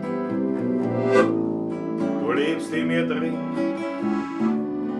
Es kann kommen, wer will, dem noch keiner hin. Du beruhigst mich und du bist mir vertraut. Du bist mächtig, manchmal auch zerbrechlich. Skyline von Wien, du bist die schönste Wienerin. Den Neidern und Heuchlern hast du immer verziehen. Bin ich einmal fort, brauch ich kein Souvenir. Skyline von Wien, du lebst tief in mir.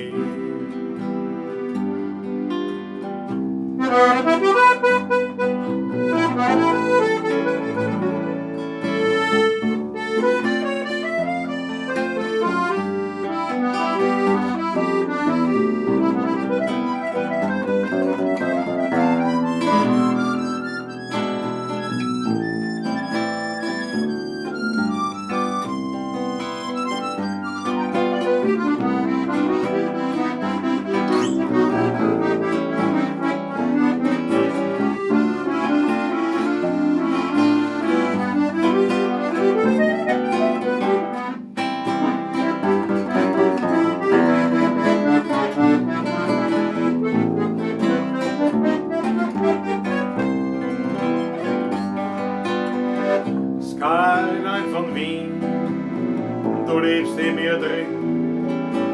Es kann kommen, wer will, dem macht keiner hin. Du beruhigst mich und du bist mir vertraut. Du bist mächtig und manchmal auch zerbrechlich. Skyline von Wien, du bist die schönste Wienerin. Den Neidern und Heuchlern hast du immer verziehen. Bin ich einmal fort, brauch ich kein Souvenir. Skyline von Wien, du lebst tief in mir. Na, na, na, na, na, na, na, na, na.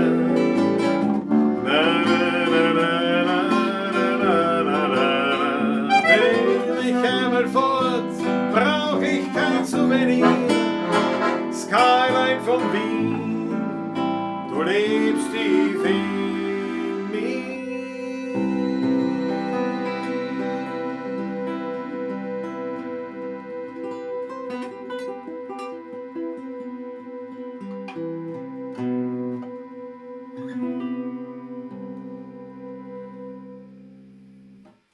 Geil.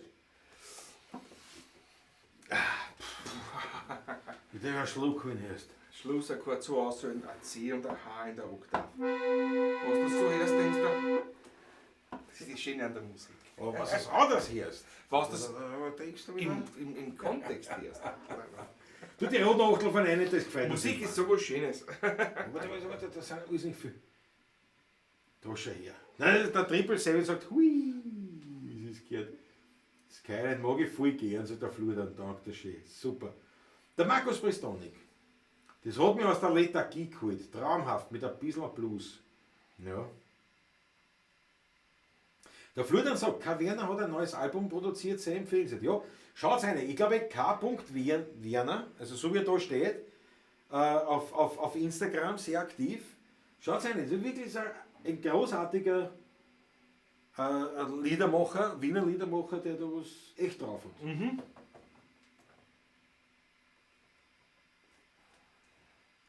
Blutzenkistel muss los. Blutzenkistel für die Gott. Schön, dass du da warst.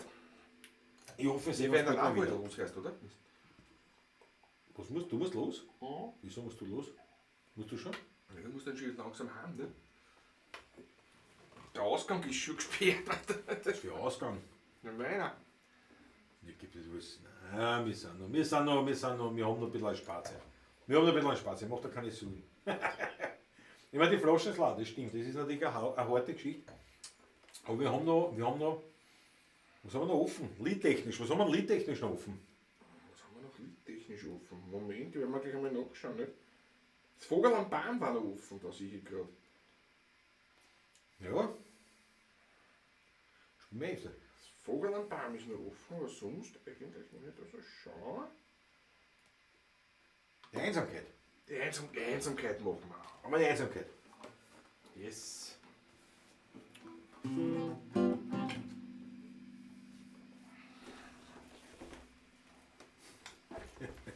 Nicht rot werden.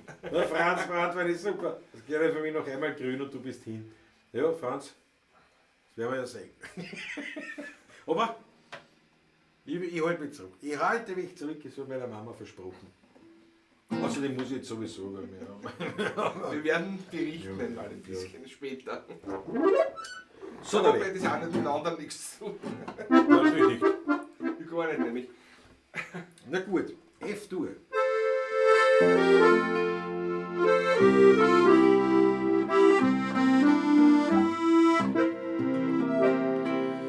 Man kennt fast sagen zu jeder Zeit, spül ich den Trottel für die Leute.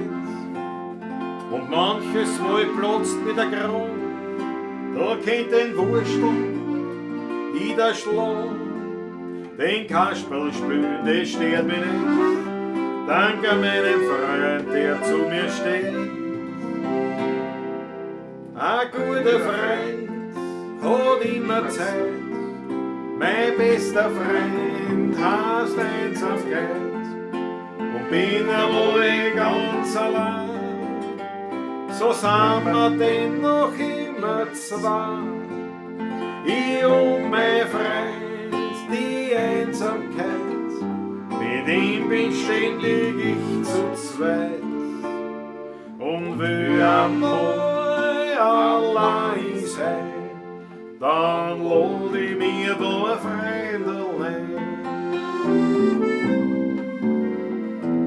Wenn ich wohin komm, sagt man gleich, unterhalt mich, komm, ich lad dich ein. Und so macht mein Herz ungeniert und krieg meinen Rausch so finanziert.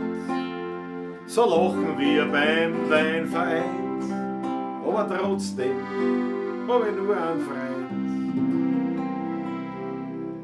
Ein guter Freund hat immer Zeit, mein bester Freund heißt Einsamkeit.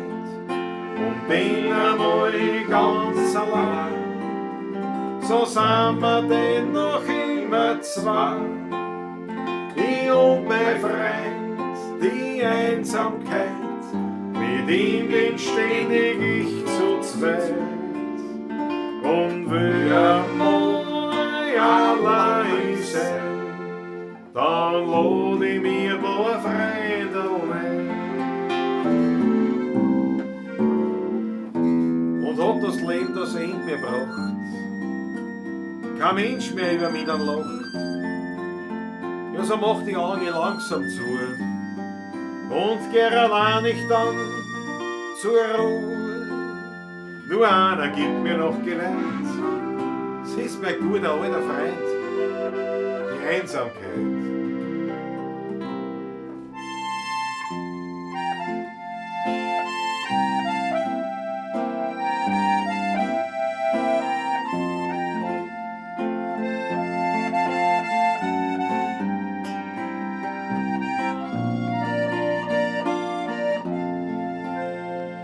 Ich und mein Freund, die Einsamkeit, mit ihm bin ständig ich zu zweit. Und will einmal allein sein, dann schlaf ich einfach ganz fest ein.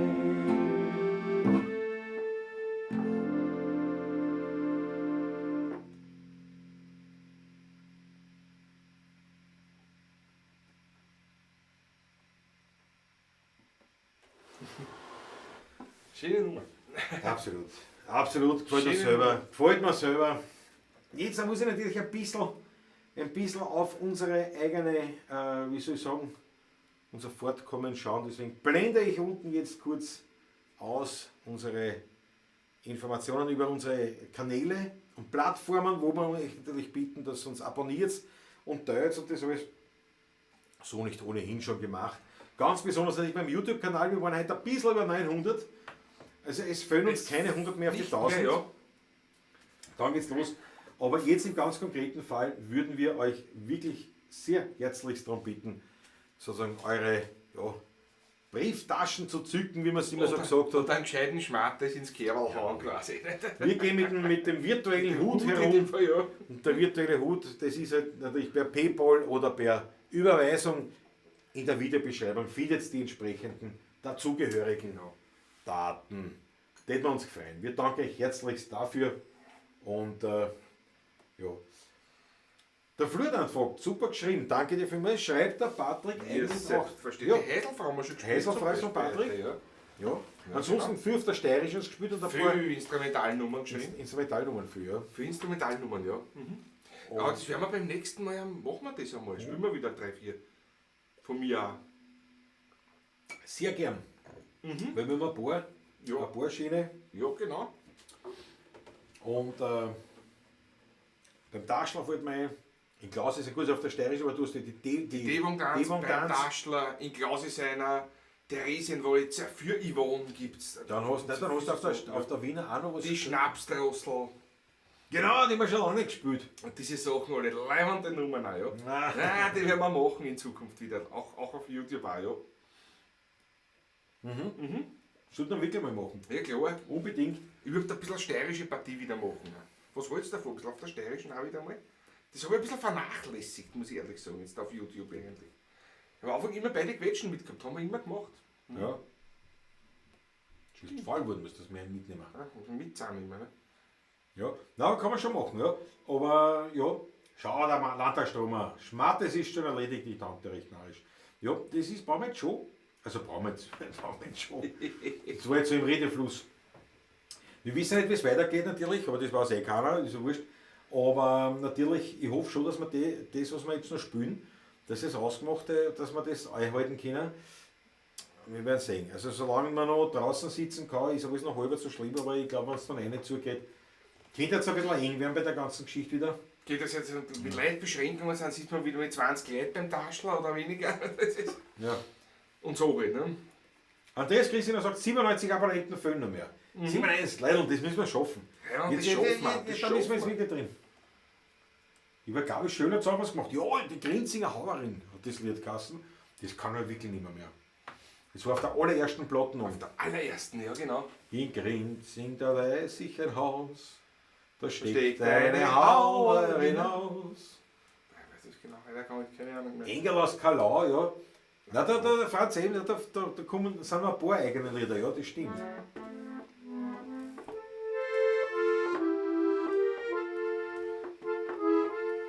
Aber da kann ich den Text nicht. Also ja, nicht jetzt, da bin ich jetzt, muss man auch schon. Ja, und dann haben wir auch gehabt, der zweite Teil Weingarten, nicht? Also Biesenberg Teil 2. Ja, genau. Ich sitze in einem Weingarten, so heißt das Lied. Aber das vielleicht schaffen müssen. Das ist auch so ein Jazz-Wiener Lied, Jazz-Wiener Lied. Ja, aber der Rudi Korbis hat einen Wunsch gehabt, den könnten wir auch machen. Die Leute haben zu wenig Geld. Das ist eine gute Idee auch. Passt auch gut, haben wir schon ein paar Mal gespielt jetzt in letzter Zeit. Passt auch wunderbar in die heutige Zeit. Die Leute haben so wenig Geld. Karl Lorenz, 1920, nein, 1880 was herum, ja, 1880. Ja. Passt aber noch 220, 204, also jetzt 140 Jahre genauso noch. So alt ist es noch nicht. Ja, passt, dann machen wir das. Ja. Rudi Korbis, dann geben wir keinen Mutschauschlag, ist ganz klar.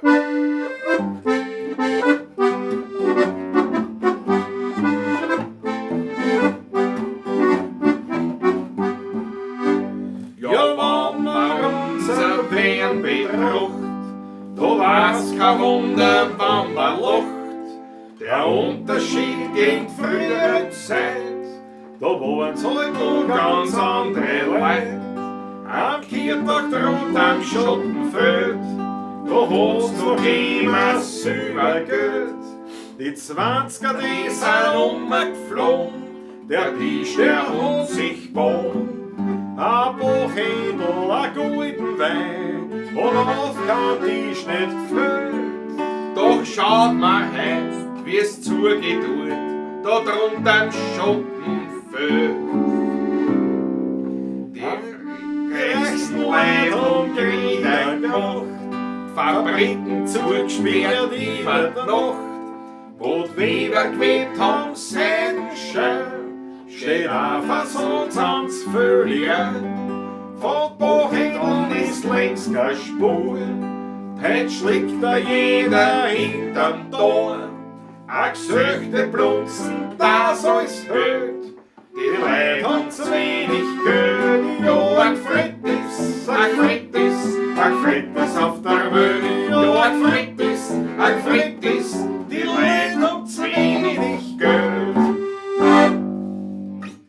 nur eine Strophe, aber es ist eine Strophe, oder? Eine Strophe reicht.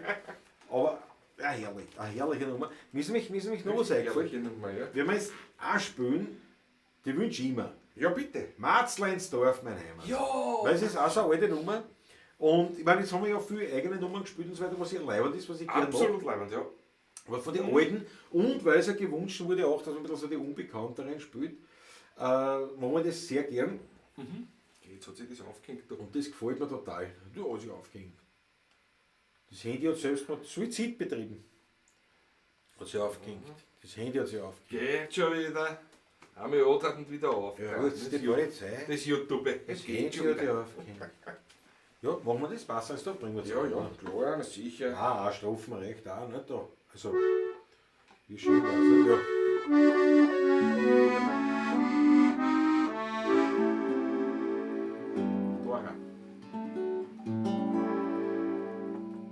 Also, ich war bei einem ganz anderen Lied jetzt.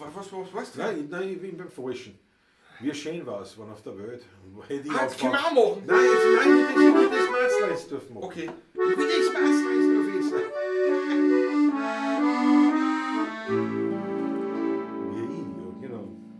Wie ich als kleines Bierl die Welt hab erblickt, wo ein Marzleinsdorf noch ein kleines Ort. Die kleinen Garten und Geschäften sind gegangen ganz gut. Doch seit man in Wien hat den Einzel entdeckt, ist alles ganz anders geworden. Die Häuser sind groß, aber drin ist kein Platz. Man kann sie nicht drehen, hin und vor. Dort, wo der Weg vom Stephanstor bergauf geht dort, bis zu der Spinnerin am Kreuz hinaus, wo in der Mitte von dem Platz ein Kirchel steht. Dort oben ich gewohnt, da bin ich zu Haus. Dort, wo die Luft noch rein und auch die Leute sind gesund, wo man ein Trepfel kriegt man und dort, von wo man sieht, bis auf den kahlen Berg. Das ist mein Marzleinsdorf, mein Heimatort. Wo man, glaube ich, schön's drauf. Wie schön war's, wenn auf der Welt nur die Liebe wohnen tät. Das wäre ein feines, das wäre ein schönes Leben. Wenn alle sich wie die Dämon recht gegen haben mich, kennst denn was Schönes, kennst denn was Besseres gehen? Ja, da tät alles singen und lachen und blaschen von recht liebe Sachen. Und dann lebt's die Freude, da gibt's keinen Streit. Das war heute eine herrliche Zeit. Wem unser lieber Herrgott ein Herzerlot ging, das Locht und das Wand und das Lied. Wer so ist nur recht fein, in a Gloskassel lehn, das nicht bricht und das er mir nicht verdient.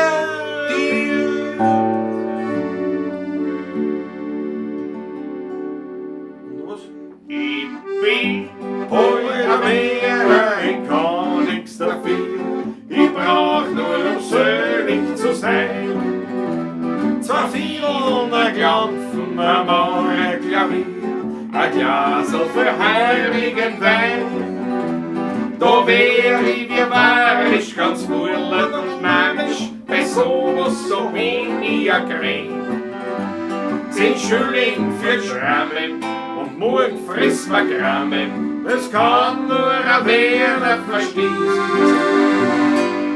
Einen Wiener geht's sofort, wann er sehr was sagt, Und ich werde im Bezirk nach einer Gosse fragt, wann schimpft, dass der Wein er uns letzte Gerstel bringt und gleich drauf seine 4 Viertel bringt. Wann's die Bundeshymne spülen, kennst du ihm sag ich an. Er steht da und ist ganz stark, weil er den Text nicht kann. Doch beschreib ihn singt er mit, jedes Lied, das ist gewiss. Daran kennst du, dass er ein Berner ist. Vor 20, 30 Jahren, da war er wieder noch allein. Da hat's uns nix wie saubere Burm und saubere Dern umgehen. Und Hans, wo tanzt und umgestrampft, das war gewisser frei. Ja, siehst, das waren halt da zumals noch gern gesunden Lein. Wann der Riesikattel gesungen und es war ein gewisser Glanz. Ecke-Tanz und Lieder, wo man von dem Dern und Gewand. Der dicke Peppi Korl und der Franzl, alle drei. Ja, Hans, wo tanzt und umgestrampft, da war mir gleich dabei.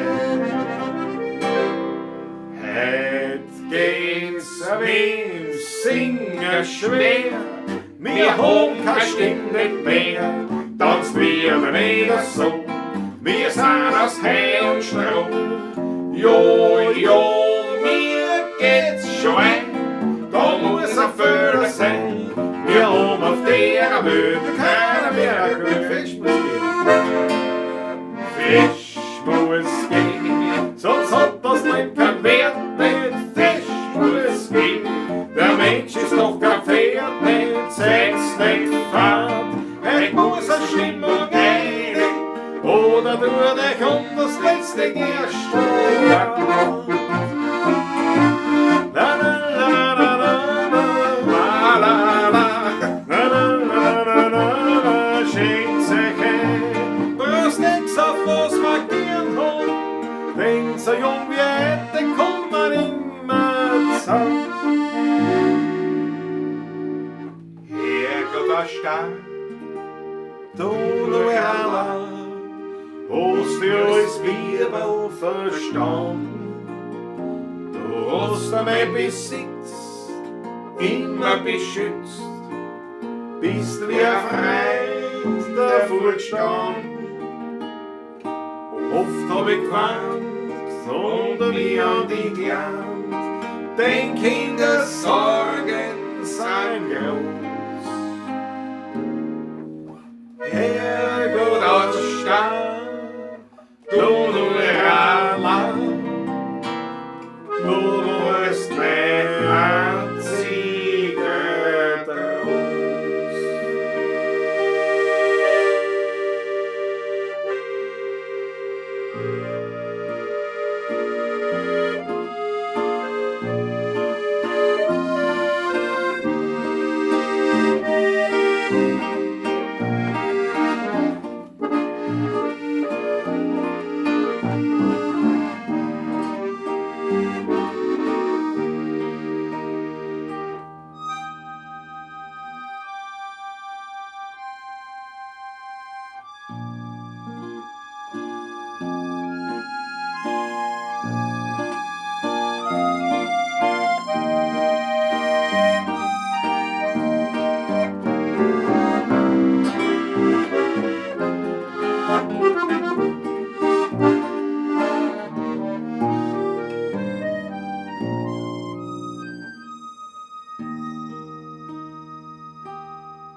Ein spontan Potpourri Hey. und alle Tonarten. Ein Quintenzirkel auf zu.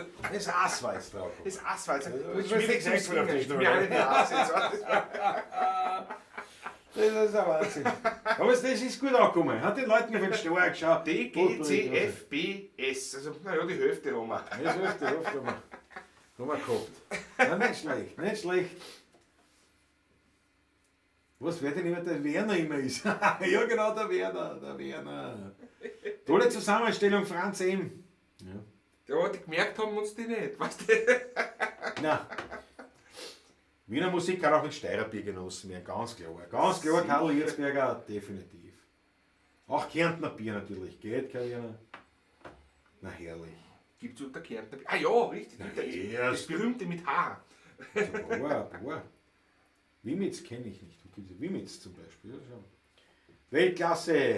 Ja, die Achtel von Danke, ja. Nein, Sehr hat schön. uns selber jetzt gefallen. Ja. Ja, wirklich. Hat uns selber jetzt gefallen. Jetzt bin ich direkt ausgelaugt. Ich merke, es ist 22 Uhr. Darum die Auslaugung wahrscheinlich. Glaubst Mhm. Können wir schon langsam, werden wir jetzt das Ja. heute für heute beenden. du? Oder? Ja, weil jetzt haben wir ordentlich, habe ich die Ehre. Jetzt haben wir ordentlich Gas gegeben. Ja. Ich merke, ich bin zum Schwitzen angefangen. Ein bisschen Ja. die Zeit. Na gut, die Flasche weiß auch schon lang aus.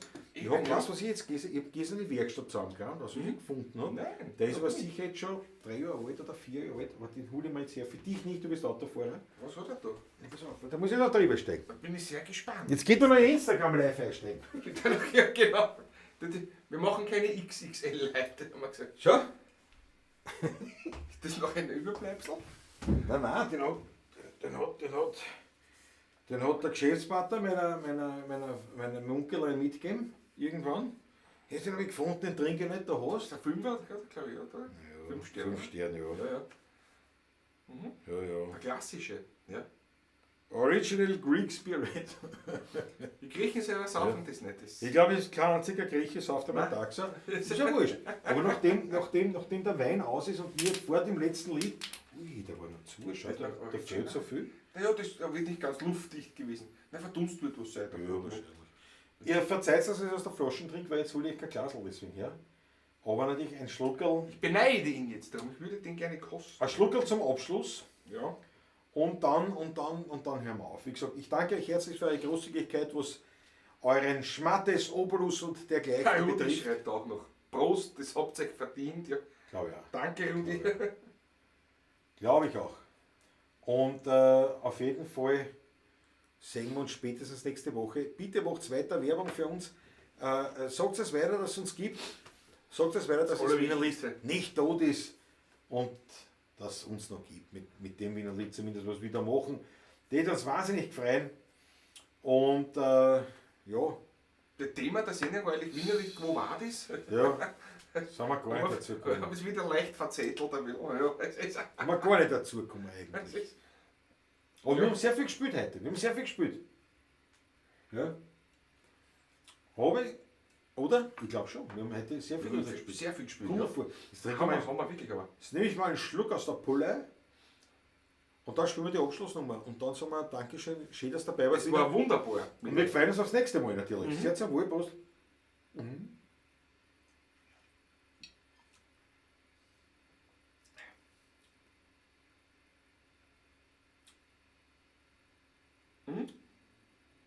Ja.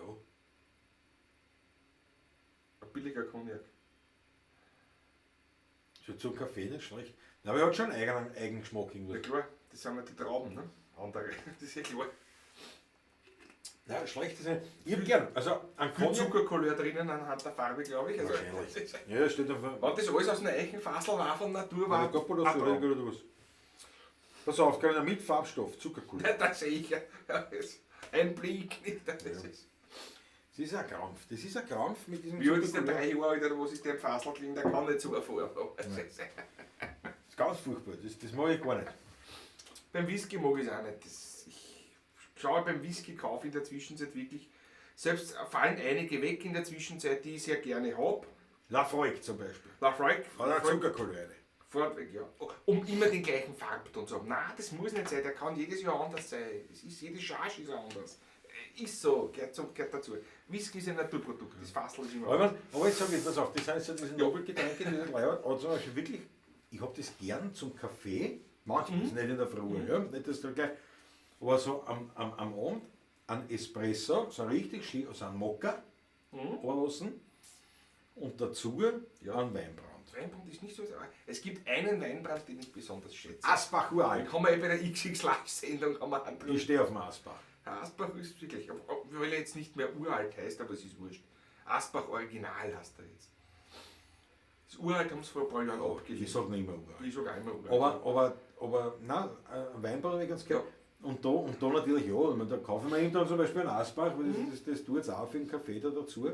Natürlich, aber andere kann ich, aber die mache ich nicht auf, weil, weil die rauchen wir ja aus, weil so viel trinke ich dann auch wieder nicht. Aber zum Beispiel so Gibt es einen Trick, aber wenn er ausraucht? Austrinken. Na, oder man hat Glaskugeln rein in die Flaschen, dass sie immer gefüllt bleibt. Alter, wo nehme ich Glaskugel mehr? Oder man füllt sie mit kleineren Flaschen dann um. Dass sie immer gefüllt sind, die Flaschen. Das machen viel Whisky. Kennen auch nicht. Bei dir habe ich noch keine kleinen Flaschen gesehen. Und auch keine Glaskugeln. Nicht, weil da kommt mein Bruder, mein Nachbar, mein Cousin und sonstige Leute. Und das ist wieder ausgedruckt. Aber für das ist er ja auch da eigentlich. Ja, schon. Aber wenn ich allein bin, ich trinke nicht so viel. Aber ich habe den wirklich, also das habe ich wirklich gern. Und ich muss sagen, der Mittag sagt, ja, so zum Kaffee dazu vielleicht, aber es ist jetzt ganz ehrlich, ich will die Firma jetzt nicht schlecht machen. Es wird ja auch unterschiedliche geben wahrscheinlich. Ich glaube, 3 Firmen gibt es, die herstellen. Aber ja.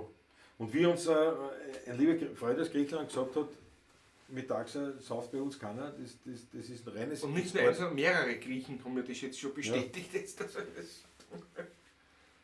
Ja, das Landtagsspruch in jungen Jahren ich immer mit trinke Cola. einen Zipperer oder einen Uso.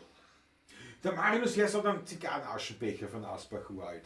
Ja, und den bin ich da jetzt da. Ich habe einen Zigarrenaschenbecher von Unterberg. Na, wie heißt der? Nicht Unterberg. Unterberg? Oh ja, Unterberg? Der Unterberg. Der klassische Magenbitter sozusagen. Weil da habe ich mir da für meine Tabakspfeifen, ne, da habe ich mir gekauft, diesen Gürtel, da habe ich auch noch immer wo Patronen drinnen gesteckt sind, die Unterberg-Flascheln. Kann man super als Pfeifen machen. Ja, ehrlich. Ja. Da habe ich da Wand hängen gehabt, die Pfeifen, ja. Ich habe damals zwecks Geldmangel für einen Pfeifenständer, also einen Pfeifenhalter für die Wand, habe ich mir das auf ein Brett aufgeschrieben, das so drin, dass ich mir so reinhängen habe können. Ich habe einen zugeschnitten dann noch, das Lederbandel gehabt habe, ohne Schneiden. So. Wie habe ich das aufgehängt? Ein Holzbrett laufen da. Hab's da reingesteckt. Ja. Furchtbarer Staubfinger. Vor Jahren in Griechenland, zweites Frühstück, großer Mocker und eine undefinierte Menge, sprich Achtel plus mittags. Großartig, ja. Na gut, kommen wir schon wir kommen zum Schluss. Endgültig da Mittags habe ich getrunken, also ich wollte jetzt nicht reinhauen noch, aber ich habe jetzt gedacht noch als letzter Schluck, weil wir eben heute erstmalig, muss ich sagen, Weingut Wolf zu Gast die Potöne ausgesoffen haben, bevor wir Schluss haben, abgesehen von unseren XL-Varianten. Aber der hat uns einfach wirklich so... Der war sehr gut. Ich glaube, der wird auch ab und zu mal bei mir aber ich bin jetzt wirklich gespannt. zu Hause privat auftauchen. Meine große Vorlage.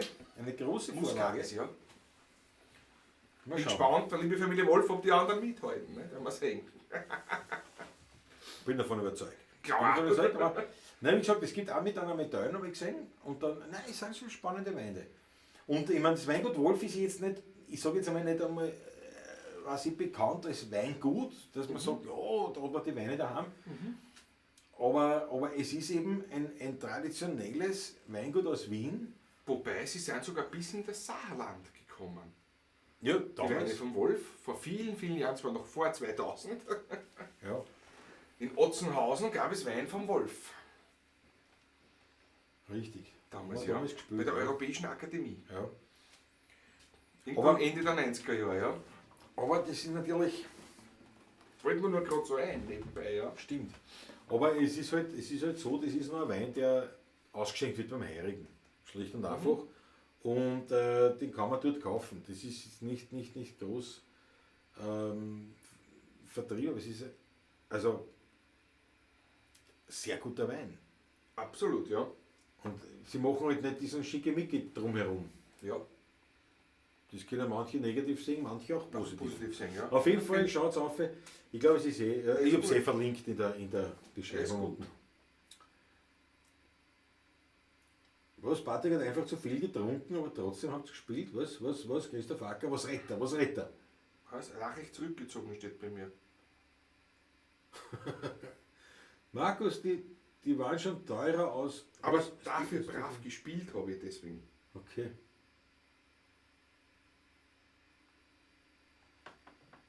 Ich glaube, das ist eine Unterhaltung ohne uns Ja, entstanden. ja, Das war von euch jetzt. Ja, der Alten sich da kurz zu. Wir kommen eh schon zum Ende. Landtagsstrom freitags vor 21 Uhr. Was ist da?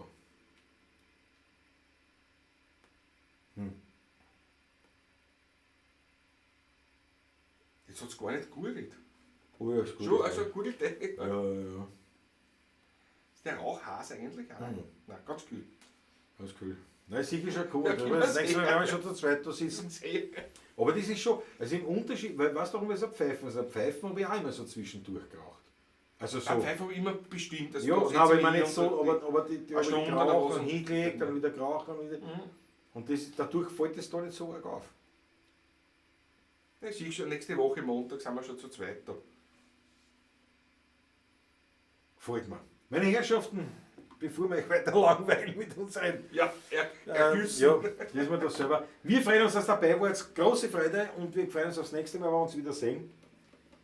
Und wir danken euch jetzt schon für euren, jetzt kommt ein neues Wort, Support in jeder Hinsicht. Schicken euch ein dickes Puzzle und verabschieden uns. Ja, wir machen die Mühle handeln, weil Ja. das ist ein Klassiker bei uns am Abschluss. Absolut. Mit diesem Lied sagen wir, pfiat euch gut. Dankeschön, bis zum nächsten Mal. Eure Alles Ehre. 16er Burm, pfiat euch.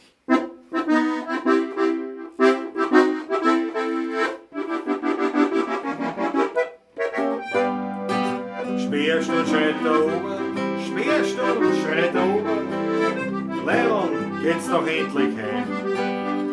Doch mich stört nicht ein bisschen das Rassel mit den Schlüsseln. Ich trink jetzt noch ein Flasche Wein. Erst noch an der Milch war mit der Mühle, kann man uns schämen, jetzt nach Haus zu gehen. Denn sowieso Quatsche Temperament, alles was ich auch schon für ein Puppe sehen. Erst wann der Milchmann mit der Mühle kann und schäbert, bin ich fürs Bett erst richtig schwer. Wann eine Alte für dazu dann doch und jedes, denk ich an Goethe, dreh mich um und her nix mehr. Nein, nein. Viert euch gut, Dankeschön, bis zum nächsten Mal. Eure 16er Burm. Habe ich dir empfiehlt euch.